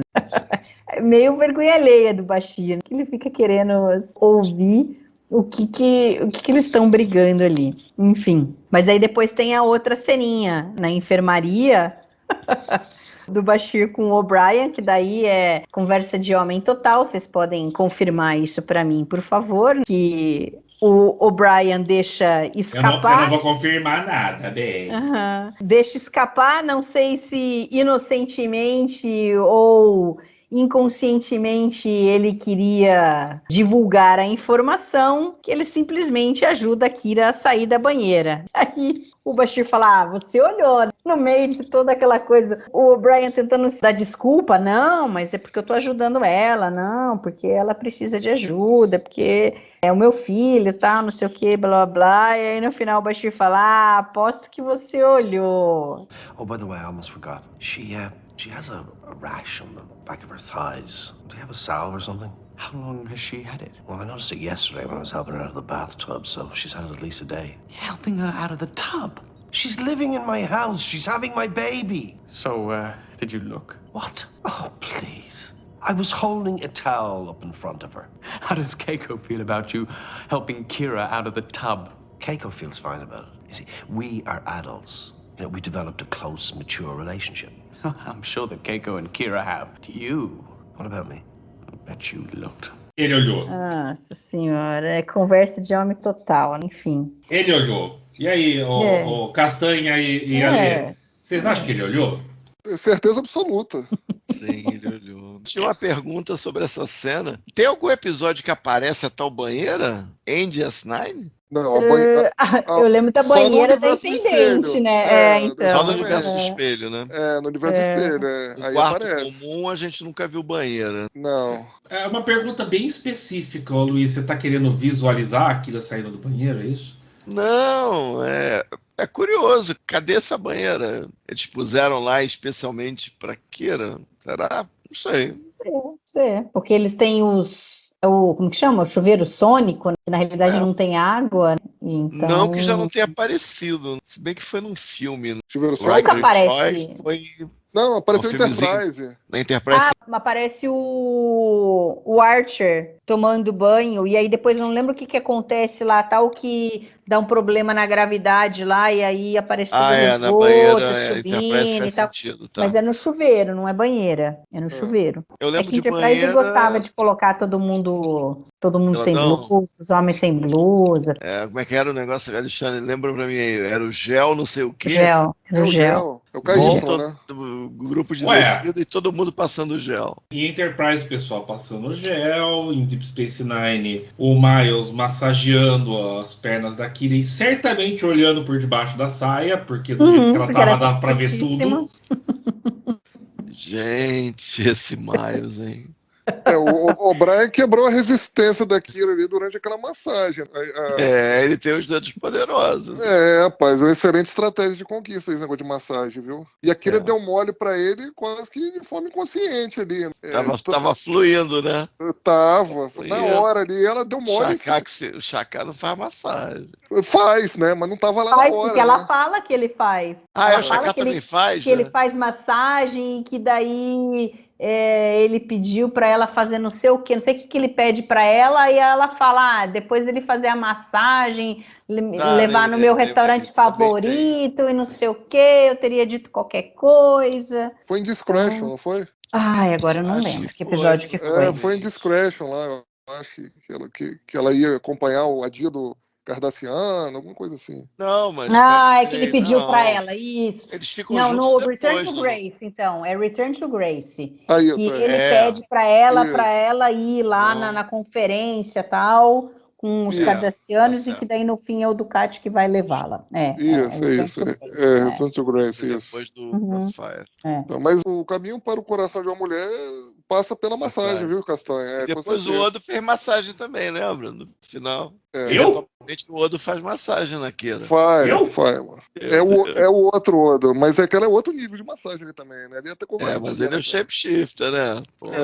Ali até sacanagem, bicho. Vocês não sabem de nada. São dois pênis com um cara que é shapeshifter, né? Exato. Exatamente. E o legal é que o setup dessa cena aí que a gente tá brincando, o negócio da massagem, é que o setup dessa cena ele veio sendo preparado. Aquelas cenas lá desde o início, do Bashir e o Quark ali ouvindo o O'Brien e a Kira discutindo. Então aquilo ali já traz uma tensão sexual reprimida entre Kira e o O'Brien, que eles estão brigando. Depois da enfermaria, o Bashir e o O'Brien, que o O'Brien comenta, que viu lá as erupções na parte de trás da coxa da Kira. Ele fala, mas... Como é que será que ele viu isso, hein? Não, mas eu tenho um relacionamento próximo e maduro com ela, que você não entende, baixinha e tal. E depois lá na delegacia, que o Odo e a Kira estão conversando, e a própria Kira confessa, né, que eles estão mais próximos, o O'Brien e ela, por eles estarem morando juntos, e ela tá carregando o filho do O'Brien, e ela tá defendendo o Miles. Exato. Então, que coisa, hein? Essas três cenas são o setup para essa da massagem. O Ron Moore vai colocando, tipo assim, cada tijolinho ali na... Não, mas a cena do Odo é depois, logo depois da cena da massagem. Primeiro é a cena da massagem, depois é a cena do Odo, tanto que daí é a gota d'água para ela, que daí quando ela volta pro quarto, ela fala que ela vai para Bajor. Porque foi a cena da massagem, e aí daí o Odo falando com ela, e ela meio que se liga ali. Falando não, sacaneando descaradamente. Porque, tipo, ela eloquentemente defende o O'Brien. Aí eu sempre gostei do Miles. Aí o Odo olha pra ela assim, você sempre gostou do chefe, mas do Miles é uma história diferente. Aí ela assim, não, mas eu moro com eles, eu sou parte da família. Aí ele começa a sacanear. Mas que parte da família você é? Você é a prima? Você é uma irmã? Você é não sei o quê? Aí ela meio que acaba com a conversa e fala, meu, acho que deu ruim aqui. Look, Miles is a very busy man. He can't be everywhere at once. Sometimes it seems as though he's not anywhere at all. He is doing a superb job under very difficult circumstances. Growing fond of the Chief, are we? What are you talking about? I've always liked Miles. You've always liked the Chief, but Miles is a different story. Look, I am living with him. I am carrying his baby. Don't you think that might change things a bit? How so? We're closer. It's like I'm part of his family. Which part? What? Which part of his family are you? Sister, daughter, cousin? Could we concentrate on the criminal activities report? Of course. And I'll refrain from making any further disparaging remarks about the Chief. I mean, Miles. Acho que as coisas estão meio estranhas. Uhum. E a Keiko Mas dando ele uma massageou força, geral, né? Ele massageou o pé, a perna, o pescoço, as costas. Cara, é o homem. É o homem da massagem. Com certeza. Como é que é em Lower Decks, Mari, que o Miles é o melhor oficial da história da Frota Estelar, não é isso? É o mais importante. Claro, mas é o mais importante, não lembro agora exatamente o que falaram. O cara tem as mãos de fada. Tá aí, né? Nem parece que ele mexe com ferramenta o dia inteiro. Não tem calo nas mãos, as mãos delicadas, suaves para massagem. Ah, mas ele usa cremes que o baixinho dá pra ele, pô. Por isso que ele não tem calosidade nas mãos. O baixinho dá um kit completo pra ele tratar as mãos do Miles. Tem uma parte nessa cena aí que o Miles faz massagem na Kira que me parece um certo problema de continuidade se você não tiver uma racionalização, que é que ela fala que o Gara que fez as modificações do uniforme dela. Mas o Gara que estava preso desde Broken Link, ele pegou 6 meses de cadeia. Regime semiaberto. Não, ele trabalha, é detento que trabalha para reduzir a pena. Então deve ser isso. Avançada, deve ser isso. Bom, o cara é o único alfaiate da estação. Aí ele preso, quem que vai fazer alguma roupa, né? Ou levavam para ele lá na detenção, ou era regime semiaberto. Ele só podia ir para a loja e voltar, não podia ir no Replimate, ter os almoços com Bashir. Come aquele rancho lá, o rancho mais básico, assim, do replicador e tal. Tem que tomar cuidado com esse negócio de semiaberto, tornozeleira eletrônica, tem gente tirando aí para outro país. Então se a moda pega, o cara que ia vazada lá da estação. Mas não tem pra onde ir, então. Pois é. A moda pega mais ou menos, porque quando a gente tá gravando esse episódio aqui, ele vai ao ar 1 ano depois, no mínimo. O que será que acontecerá? Nesse caso, edita quando eu falei que eu tenho 47 anos, Mari, coloca essa frase agora. Eu tenho 48 anos. Pois é, verdade. E aí a Kira decide passar uns dias em Bajor, a Keiko fica louca. Mas como que você vai fazer isso se você entrar em trabalho de parto? Não, mas o Bashir disse que só tenho mais um mês ainda. Miles, você tem que ir junto. Nossa. E aí a Keiko acha que, não, vocês estão brigando de novo? Não, os dois negam, né? Ela fala, então tá tudo certo, vamos fazer sua mala e vocês vão. Aí só tem uma coisa que me incomoda disso tudo. Porra, por que a Kira não se impôs? E né, ela fica com aquela cara assim, tipo, aceita tudo. O Miles aceitar o que a Keiko fala, beleza, porque a gente sempre viu ali essa relação passiva-agressiva dos dois, em que a Keiko sempre impõe muito mais as coisas que ela quer do que o O'Brien, mas assim, pra mim não é o perfil da Kira. Então, por que ela não diz, não, eu preciso ir sozinha, desde que tudo isso começou, eu não tenho mais privacidade, a minha vida mudou completamente, vai ficar assim até o nascimento do Kiriyoshi, eu preciso de distância de vocês, dessa situação. Então, o O'Brien comigo não vai ajudar, né? Ela não precisaria dizer que, não, né, obviamente que ela não ia dizer um motivo porque ela queria ir, mas ela tinha como falar alguma coisa, então, assim, me incomoda um pouco, assim, porque não parece a Kira. Ou então a gente vai ter que colocar a culpa nos hormônios, sei lá, enfim. Pra mim é isso. Pra mim é exatamente isso que você falou. Ela tá grávida. Acho que você pode dar um depoimento melhor do que a gente aqui. Você teve grávida 2 vezes. Cara, a mulher muda na gravidez. Fica muito mais sensível, entendeu? Não acho que seja assim tão fora, não. Outra coisa, a Keiko ali, cara, ela tava com um jeito... Você falou passivo-agressivo, mas ela tava agressivo ali, entendeu? General ali. Total ali, cara. General. E eu acho que a Kira, como já tava morando ali, né, com eles ali de um tempo, ela já deve ter pegado e falou, essa mulher é maluca, bicho, essa mulher é sociopata. Tenho medo, né, de falar alguma coisa. Essas cenas faltaram. Não vou mexer com essa mulher não, bicho, senão eu vou ter que matar ela. Como eu não posso matar ela, tem que ficar na minha aqui, entendeu? Jesus Cristo. Porque, pô, a Keiko realmente tá numa situação, assim, se a gente for pensar, ultra difícil, porque ela não tá carregando o filho dela, é uma outra pessoa que tá carregando o filho dela, e o que ela vai fazer para proteger o filho? Então, a missão dela é proteger o Kira Yoshi até ele nascer. E aí não importa que a Kira é uma pessoa e tem a vida dela própria. Na versão americana do Problema de Três Corpos, a Rosalind Chao trabalha. Ela só faz a personagem que trai a humanidade e basicamente convida os ETs para vir aqui e tomar conta de tudo. E ela é uma sociopata, é um troço assim impressionante. Ela tá bem envelhecida e tal, tem 2 épocas, uma outra atriz faz ela mais jovem, mas é nesse estilo aí, bem esquisitão mesmo o negócio. E tem uma questão aí também sobre essa relação, vamos dizer assim, deles. Se a gente for levar em consideração, como eu disse no começo, sendo um trisal, esse tipo de situação acarreta algum tipo de alguém tomar a decisão mais dura mesmo, entendeu? Acho que assim, tá totalmente dentro de todos os personagens ali. Você falou, a Kira saiu um pouco do personagem, mas é altamente explicável pela situação dela, entendeu? Então, acho que dá pra engolir, entendeu, Mari? Eu não vi como um grande problema, não, honestamente. Eu sinto ali, nesse caso, como o Salvador fala, o peso da mão do roteirista. Ei, sou eu que falo isso. O Salvador também fala. Ah, é? Mas, assim, ele aprendeu comigo. Olha só, ele tá aceitando meus argumentos. Ou então eu tô me confundindo e é você só que fala e ele não fala, enfim.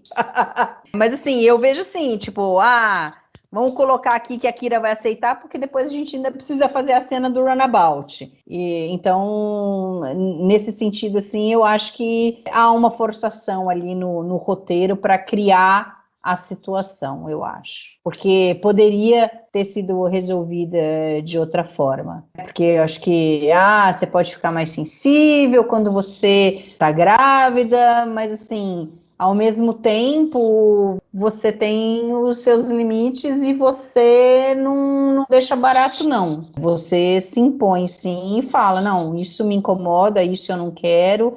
E a Kira tem essa característica. Então, ela não tem uma característica passiva de deixar as coisas acontecerem. Então, acaba assim... Se a gente tivesse outras cenas anteriormente, da Keiko sendo agressiva com ela, de que ela tem que fazer isso e aquilo, e não sei o quê, beleza. E ainda no começo, até eu não lembro em que situação que foi, mas assim, eu vejo a Kira ainda no início um pouco se sentindo culpada, porque ela que estava pilotando o runabout, se ela tivesse conseguido escapar lá do negócio, a Keiko não teria sofrido acidente, não precisaria ter transferido o bebê para ela, tal, mas isso já passou, já faz alguns meses, então já não deveria mais ter esse sentimento. Então, assim, por exemplo, né, uma coisa que sempre me irritou quando eu estava grávida é que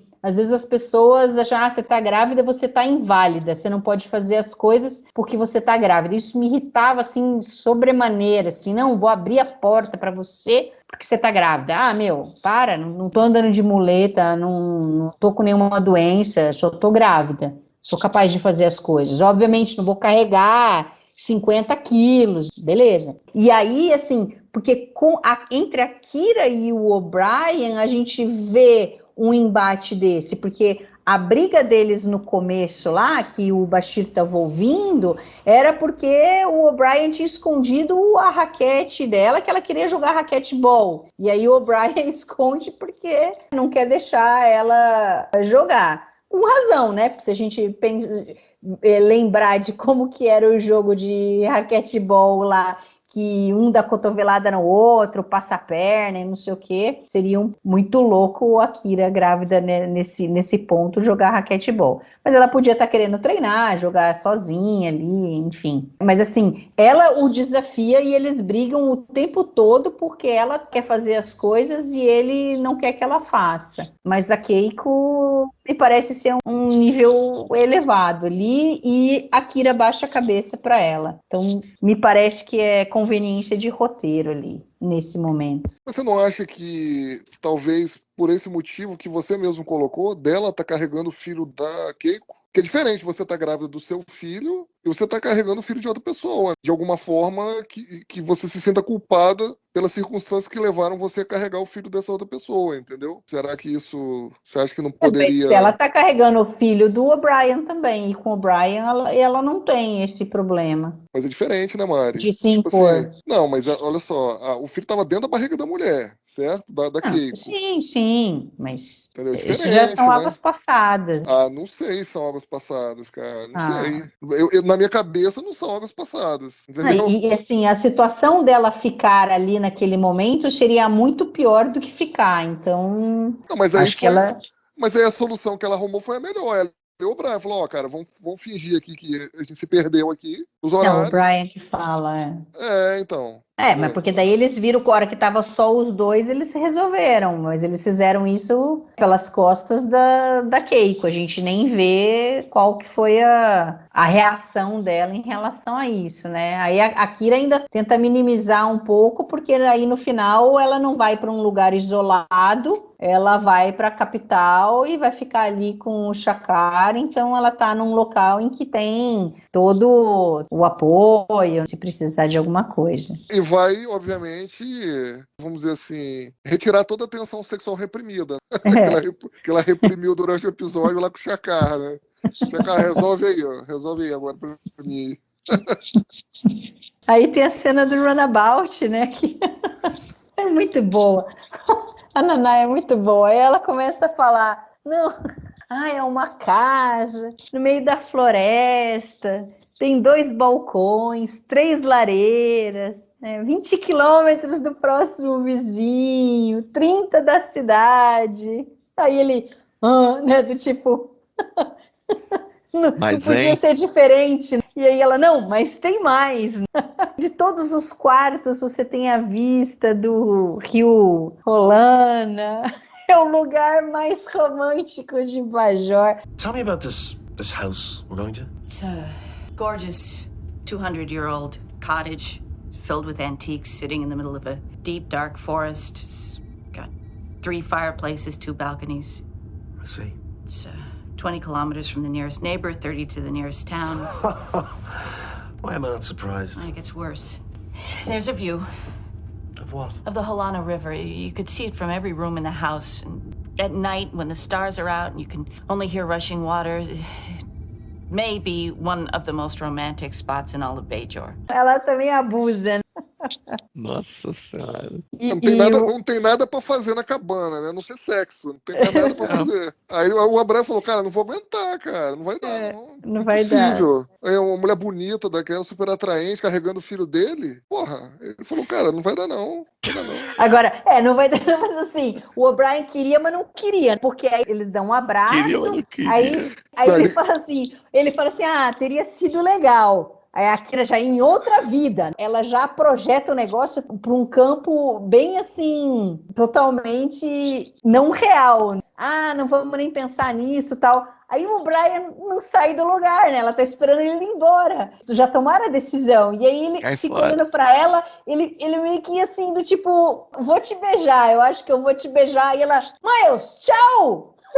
Vai embora! That's it. I'm not going. I don't care what Keiko says, I'm not going. You go. I'll wait an hour and then I'll tell her that you left without me, that there was a miscommunication about the departure time. You think she'll buy it? She'll probably accuse us of having another fight, of behaving like children, but I can handle that. The important thing is that we don't go anywhere near that place together. You are absolutely right. In fact, I'm gonna go to the capital and see Shakar. That's the best idea you've had all week. Have a good trip. Thanks. Would have been nice. In another life. Let's not even think about it. All right, let's not. Miles. Yes, Nariz. Get out. Não senti dessa forma, não. Ah. Não senti. Ela tava no clima também, só que ela tinha mais resistência que ele e falou, ó, cai fora, meu. Não, mas ela tava também no ali. clima. Não, eu tô com o Fernando. Não. Eu tô com o Fernando nessa. Ali, se empurrasse um pouquinho, o quê? Ela não falou. Ela não falou, Miles, cai fora! Ela falou, Miles, cai fora. Cai fora. Não. Ela falou, o que você tá fazendo aqui ainda? Ou então, sai fora, cara, que eu não tô mais aguentando segurar, cara. Vai embora, que eu não tô mais aguentando segurar, entendeu? Se eu ficar mais aqui, vai dar merda, entendeu? Acho que não. Acho que a Kira ali, ela já tinha, embora tivesse ali o sentimento de, poderia ser interessante, ela fala, não. Depois da massagem e de irmos para a Irlanda juntos e o Odo sacaneando ela tomou uma decisão ali e eu acho que... Não acho. Eu, pelo menos, vejo assim. Se ela realmente tivesse tomado essa decisão, não teria tido problema eles terem viajado juntos. Não, claro que teria, né? Não daria, ia se forçar a barra. Né? Então, ela tomou a decisão, mas outra coisa é o corpo dela, outra coisa é o coração dela, o que quer que seja. Não sei nem se é coração ali. E também não ajuda nas relações que porque do tipo, ela tem um namorado... Né? Ela tem um namorado e o namorado nunca aparece, ela nunca vai visitar o namorado, aí também fica difícil. E ela tá grávida, né? Os hormônios, assim, a flor da pele. Então. Pois é. Eu tô com o Fernando nessa. Ali eu soprava ali, eles iam rolar no chão do runabout ali, cara. Não, eu acho que o O'Brien, ele tá no esquema. Ele chega até a botar a língua ali na boca, ele dá uma molhadinha. Mas eu acho que a Kira faz uma máscara no final. Eu acho que ela já tá falando, cara, vai embora. Eu acho que ela já tava já tinha quebrado um pouco o encanto ali. Eu acho que dela segurou a onda ali, ela viu, não tem condições. Que ela segurou a onda, ela segurou. Isso é fato, ninguém tá negando isso. O que nós estamos dizendo ela não falou pro Miles, cai fora daqui, o que você tá esperando? Vai embora!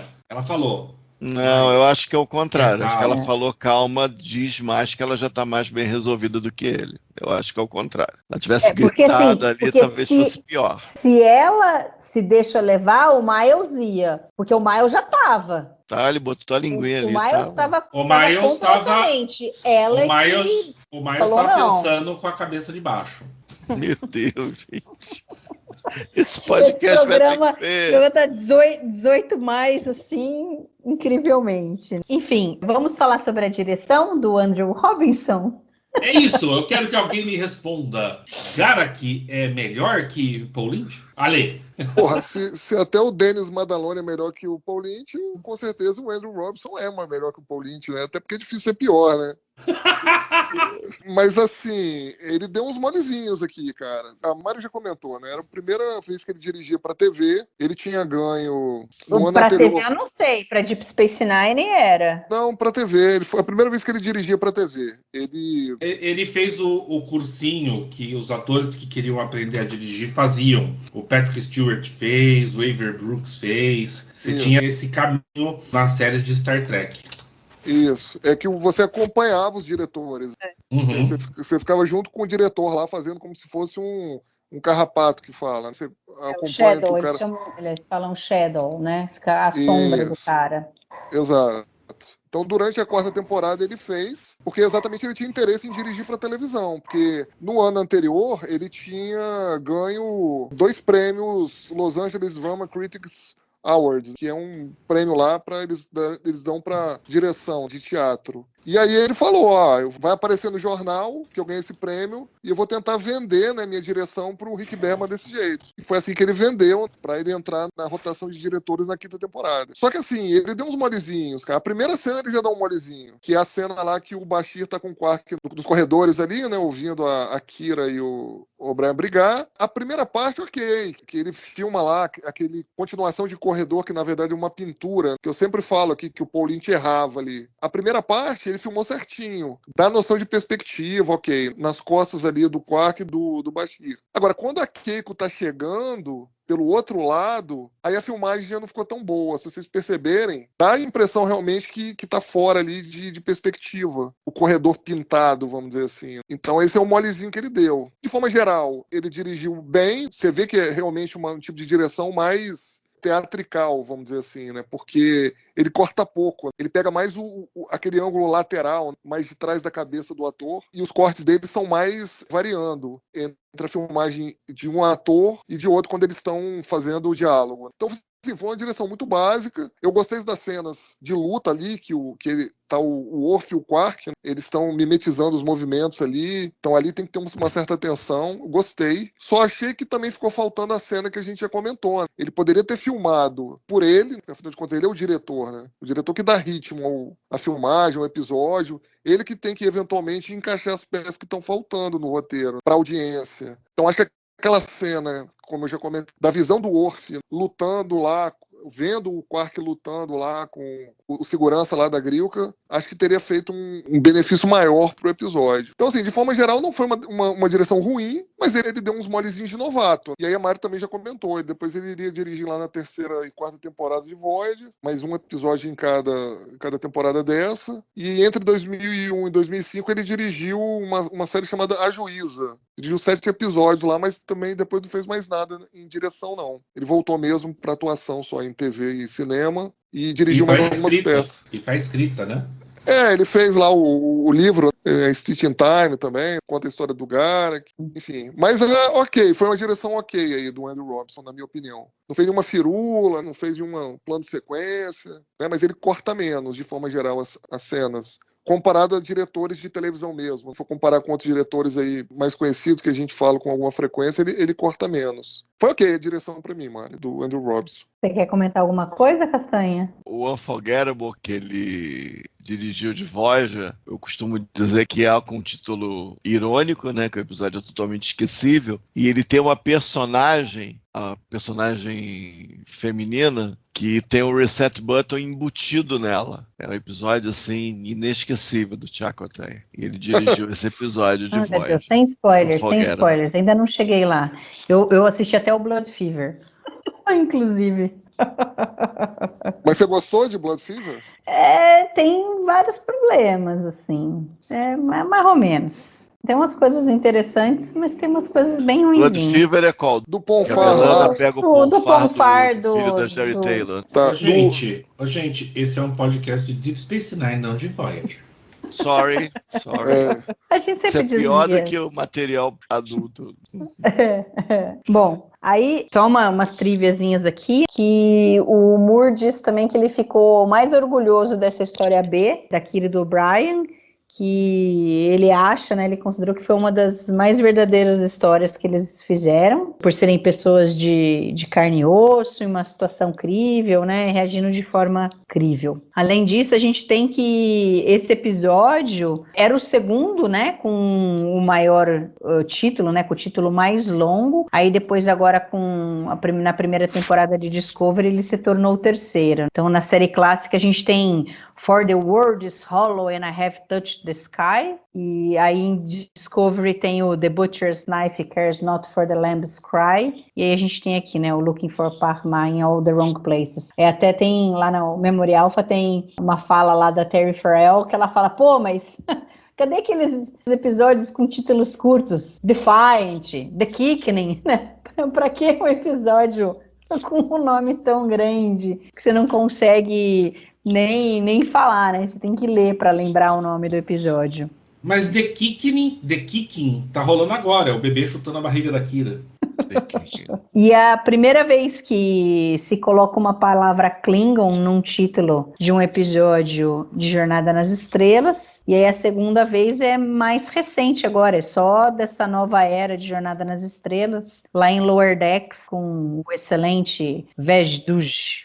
E por fim, a última triviazinha, o nome, o título do episódio vem lá que eles mudaram um pouco, que é uma música da década de 80 do Johnny Lee, que é Looking for Love, e aí aqui eles traduziram Looking for Parmar, né, que é o love é o amor, né, em Klingon. E aí ele canta, né, Looking for Love in all the wrong places. E aí eu não lembro, eu não tive tempo de rever para ver certinho exatamente onde aparece, mas ali no Memorial coloca que em Strange New Worlds, no episódio da primeira temporada, o Spock Amok, parece que toca um pedacinho dessa música. Eu lembro direitinho. É. Eu lembro que eu falei na época que tinha um estagiário Niner na não Eles lembrava misturam o veleiro solar, aquele visual de lounge, anos 60, do Vic, e toca essa música. Uhum. A cantora, eu não sei se está acreditada no episódio, mas é uma versão exatamente dessa música. Looking for Love, All the Wrong Places, algo assim. Dos 1980, essa música, eu acredito.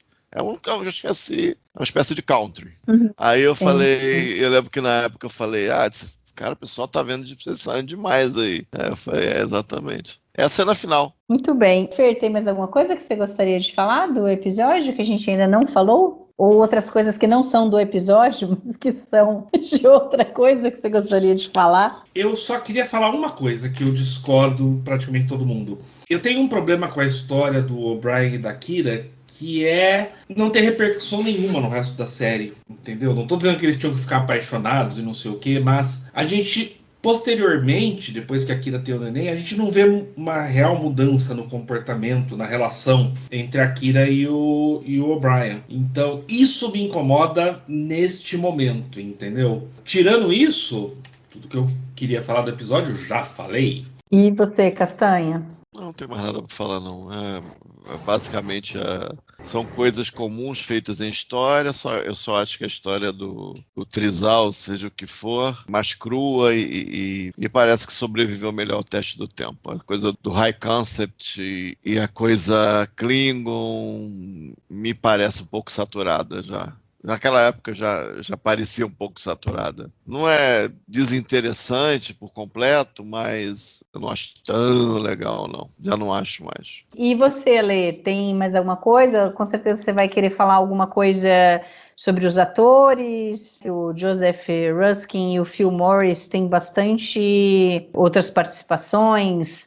É gozado, né? Porque ambos participaram da série clássica, de filme, de Voyager. Então eles têm bastante relações, assim. E até outros personagens na própria Deep Space Nine. Deixa eu só colocar umas trivias aqui que a gente acabou não comentando. Sobre Cyrano de Bergerac, já tinha tido um episódio da Nova Geração que teve uma encenação da peça. É o The 90th Degree, é o 19º episódio da 4ª temporada da Nova Geração, que o Tenente Barclay meio que vira Deus nesse episódio. Aí no começo ele encena com a Doutora Crusher, como se ele fosse o Cyrano de Bergerac. E ela, Roxane. Logo no começo do teaser. Uma outra coisa que a gente acabou não comentando é que as reuniões do Odo com a Kira lá do reporte de atividade criminal voltaram. A primeira vez, pelo menos, que eu me lembro que a gente viu depois de Crossfire, que ele tinha parado, tinha pedido pra parar, lembra?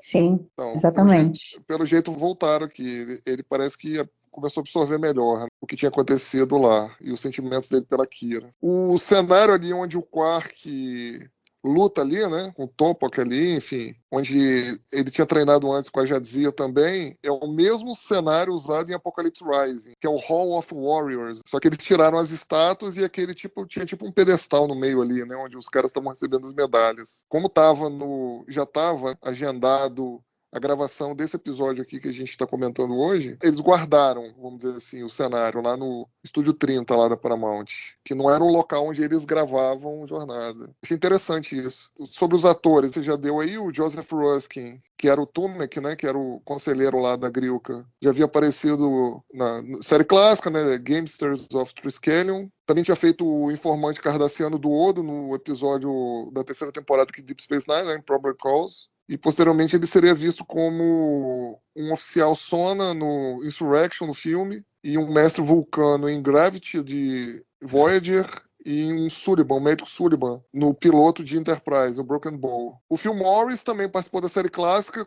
Ele era criança ainda, ele tinha 8 anos ali quando ele fez Miri, da série clássica. Depois ele fez ainda uma ponta como Cadete Foster na Star Trek 3, no filme. Acho que o papel dele mais importante aqui em Deep Space Nine não seria esse, não, como o guarda-costas da Grilka, não. Eu gosto muito dele em Rocks and Shows lá, como o Remata Clan lá, o terceiro lá, que vira primeiro. Aquele episódio sensacional, espetacular. E ele faria também o John Kelly, que era um astronauta lá naquele episódio Voyager, One Small Step, da 7ª temporada. 7ª, né? Acho que é 7ª. Ele fez um remake pra TV de Missão Impossível, o Phil Morris, onde ele interpretava o filho de um personagem da série dos anos 60. Ele era o Grant Collier, que era filho do Barney Collier, que era um personagem da série Missão Impossível dos anos 60. E por dele nesse remake. Nossa, agora que você falou, me veio tão claro na cabeça. Então, ele fazia mais ou menos o mesmo personagem, só que o primeiro nome era diferente, depois a gente acaba sabendo que era o pai dele, tanto na série quanto na vida real, que fazia o personagem. Né? Exatamente, o Greg Morris. E o Greg Morris morreu pouco depois da filmagem desse episódio aqui, em 27 de agosto de 96. Ele tinha acabado de filmar, então o Greg Morris acabou não vendo o Phil Morris nesse episódio aqui, que só foi ao ar, se não me engano, em outubro de 96. E ele, pra quem não sabe, ele audicionou pro papel de Cisco, mas ele foi considerado muito novo ali, ele tinha pouco mais de 33 anos ali, quando ele fez a audição, e aí o pessoal não achou que ele não conseguiria vender como o pai de um garoto e tal. Enfim. É a mesma coisa com o Cid, né? Porque ele também tinha sido cotado para fazer o papel do Cisco, e acho que, na hora que começaram a ver os atores, acharam que não ia dar muito certo, né? Não ia... Eu não ia casar, né? Mas o Cid era mais novo ainda, né? O Cid tinha 27 para 28 anos, né? O cara ainda era um pouco mais velho. Bom, a gente tem a presença da Mary Kay Adams, que ela volta como Grilka. Já tinha feito lá Grilka em House of Quark, da terceira temporada. Lembrando que ela havia audicionado para o papel daquela bajoriana, a Shallan Arroyo, no Broken Link lá, que, enfim, seria o interesse amoroso do Odo, seria um papel recorrente, mas a Jill Jacobson, infelizmente, não fez um bom papel e matou o personagem, vamos dizer assim. Mas aí a Mary Kay Adams fez, né, a audição para esse papel, e aí falaram para ela, não, calma aí que você vai voltar ainda como Grilka. A gente gostou de você, a gente está fazendo um episódio aí, de novo aí, da Grilka com Quark. Bom, a gente teve a Rosalind Chow, né, que a gente já comentou, né, sociopata aqui do episódio. Era a 15ª participação dela aqui em Deep Space Nine. Ela já tinha feito 9 episódios na Nova Geração. E, enfim, ela só faria mais 4 episódios até o final da série. Tem gente que não gosta dela, tal. Eu até gosto dela, assim. Acho que esse papel de esposa do O'Brien, meio passivo-agressivo, acho que ela faz bem. E eu queria citar um filme aqui. O Fernando citou aí o Roxanne, né, de 1987, que é um baita filme. Tem um filme que eu assisti recentemente, chamado Admiradora Secreta, de 1985. Tem no YouTube. Rapaz! Tem no YouTube? Tem no YouTube. YouTube. Eu lembro desse filme. Vou rever. Então, esse filme, ele tem alguma coisa, assim, de, vamos dizer assim, de ajuda da pessoa estar apaixonada e recebe ajuda de uma terceira pessoa que está apaixonada por essa primeira, vamos dizer assim. É um filme aquele que a lourinha é baterista? É esse? Não. Esse aí tem uma lourinha que é baterista? Esse é o alguém muito especial. Esse é alguém muito especial. Esse é alguém muito especial, escrito pelo John Hughes. Exatamente. Tá certo. Com Eric Stoltz, né? Que você tá falando. Exatamente, lembrei. Esse Admiradora Secreta é com o C. Thomas Howell, com a Lori Loughlin, a Kelly Preston, que depois foi ser esposa do John Travolta, já falecida, né? Faleceu agora em 2020, coitado. Mas tem um pessoal conhecido também das antigas. Eu não sei se eu me sinto pior por ela ter morrido ou ela ter casado com o John Travolta. Enfim. Pois é. Mas é um filme legalzinho, tá? Lá dos anos 80, enfim, engraçadinho. Passava muito em Sessão da Tarde, lá nos anos 80. O nome em inglês desse filme é aquele não sei o quê, em Pink, lá? Não, essa é Pretty Não? in Pink, não. Essa é a Garota de Rosa Shocking que você tá falando. Ah, tá. Eu Entendeu? confundo o nome desses filmes todos aí, dessa fase. Esse é o seguinte, o cara tá apaixonado por ele tem uma amigaça, assim, e ele tá apaixonado por uma loira lá, que é a Kelly Preston, uma bonitona. E aí ele escreve uma carta e fala assim pra amiga dele, pô, entrega pra mim, pra ela. E aí a amiga dele, que gosta dele, quer sair com ele, mas ele não percebe. Ela abre a carta lá, usando o bule, né, negócio lá do vapor do bule, vê que a carta tá uma porcaria, e escreve uma carta melhor e assina como ele e manda lá pra Lourinha. Aí a Lourinha meio que se apaixona por causa da carta, entendeu? E aí, fala pra ele mandar outra pra mim. Aí o cara vai e escreve outra carta. Um lixo também. Ela abre também lá no bully e escreve outra carta lá pra Lourinha. Enfim, aí no final... O título original é, literalmente, Secret Admirer. Desse de 85. Isso, exatamente. Isso, então. É um filme bacaninha, tem alguma coisinha aqui, né? Uma sombra aqui do Cyrano de Bergerac, desse episódio aqui. Pra galera das antigas aí, que nasceu antes de 1980, acho que vale uma conferida aí, uma relembrada. E, da minha parte, era isso. Muito bem, então vamos para as notas de Looking for Parma in All the Wrong Places. Diga lá, Castanha, quantas estrelas? Esse vai ter que ficar com 2,5. E você, Fernando? 3 baldes do outro. E você, Ale? 3 estrelas. Eu vou ser mais conservador aqui, eu vou com o Castanha e vou colocar 2,5 estrelas. É um episódio interessante, tem algumas coisas interessantes, mas tem algumas coisas assim que acabam, não sei, acabam me incomodando um pouco, assim, embora muitas coisas vocês tenham colocado aí, uma visão diferente que me fez ficar aqui refletindo e tal, mas não é um episódio que me chame a atenção, fala assim, nossa, vou querer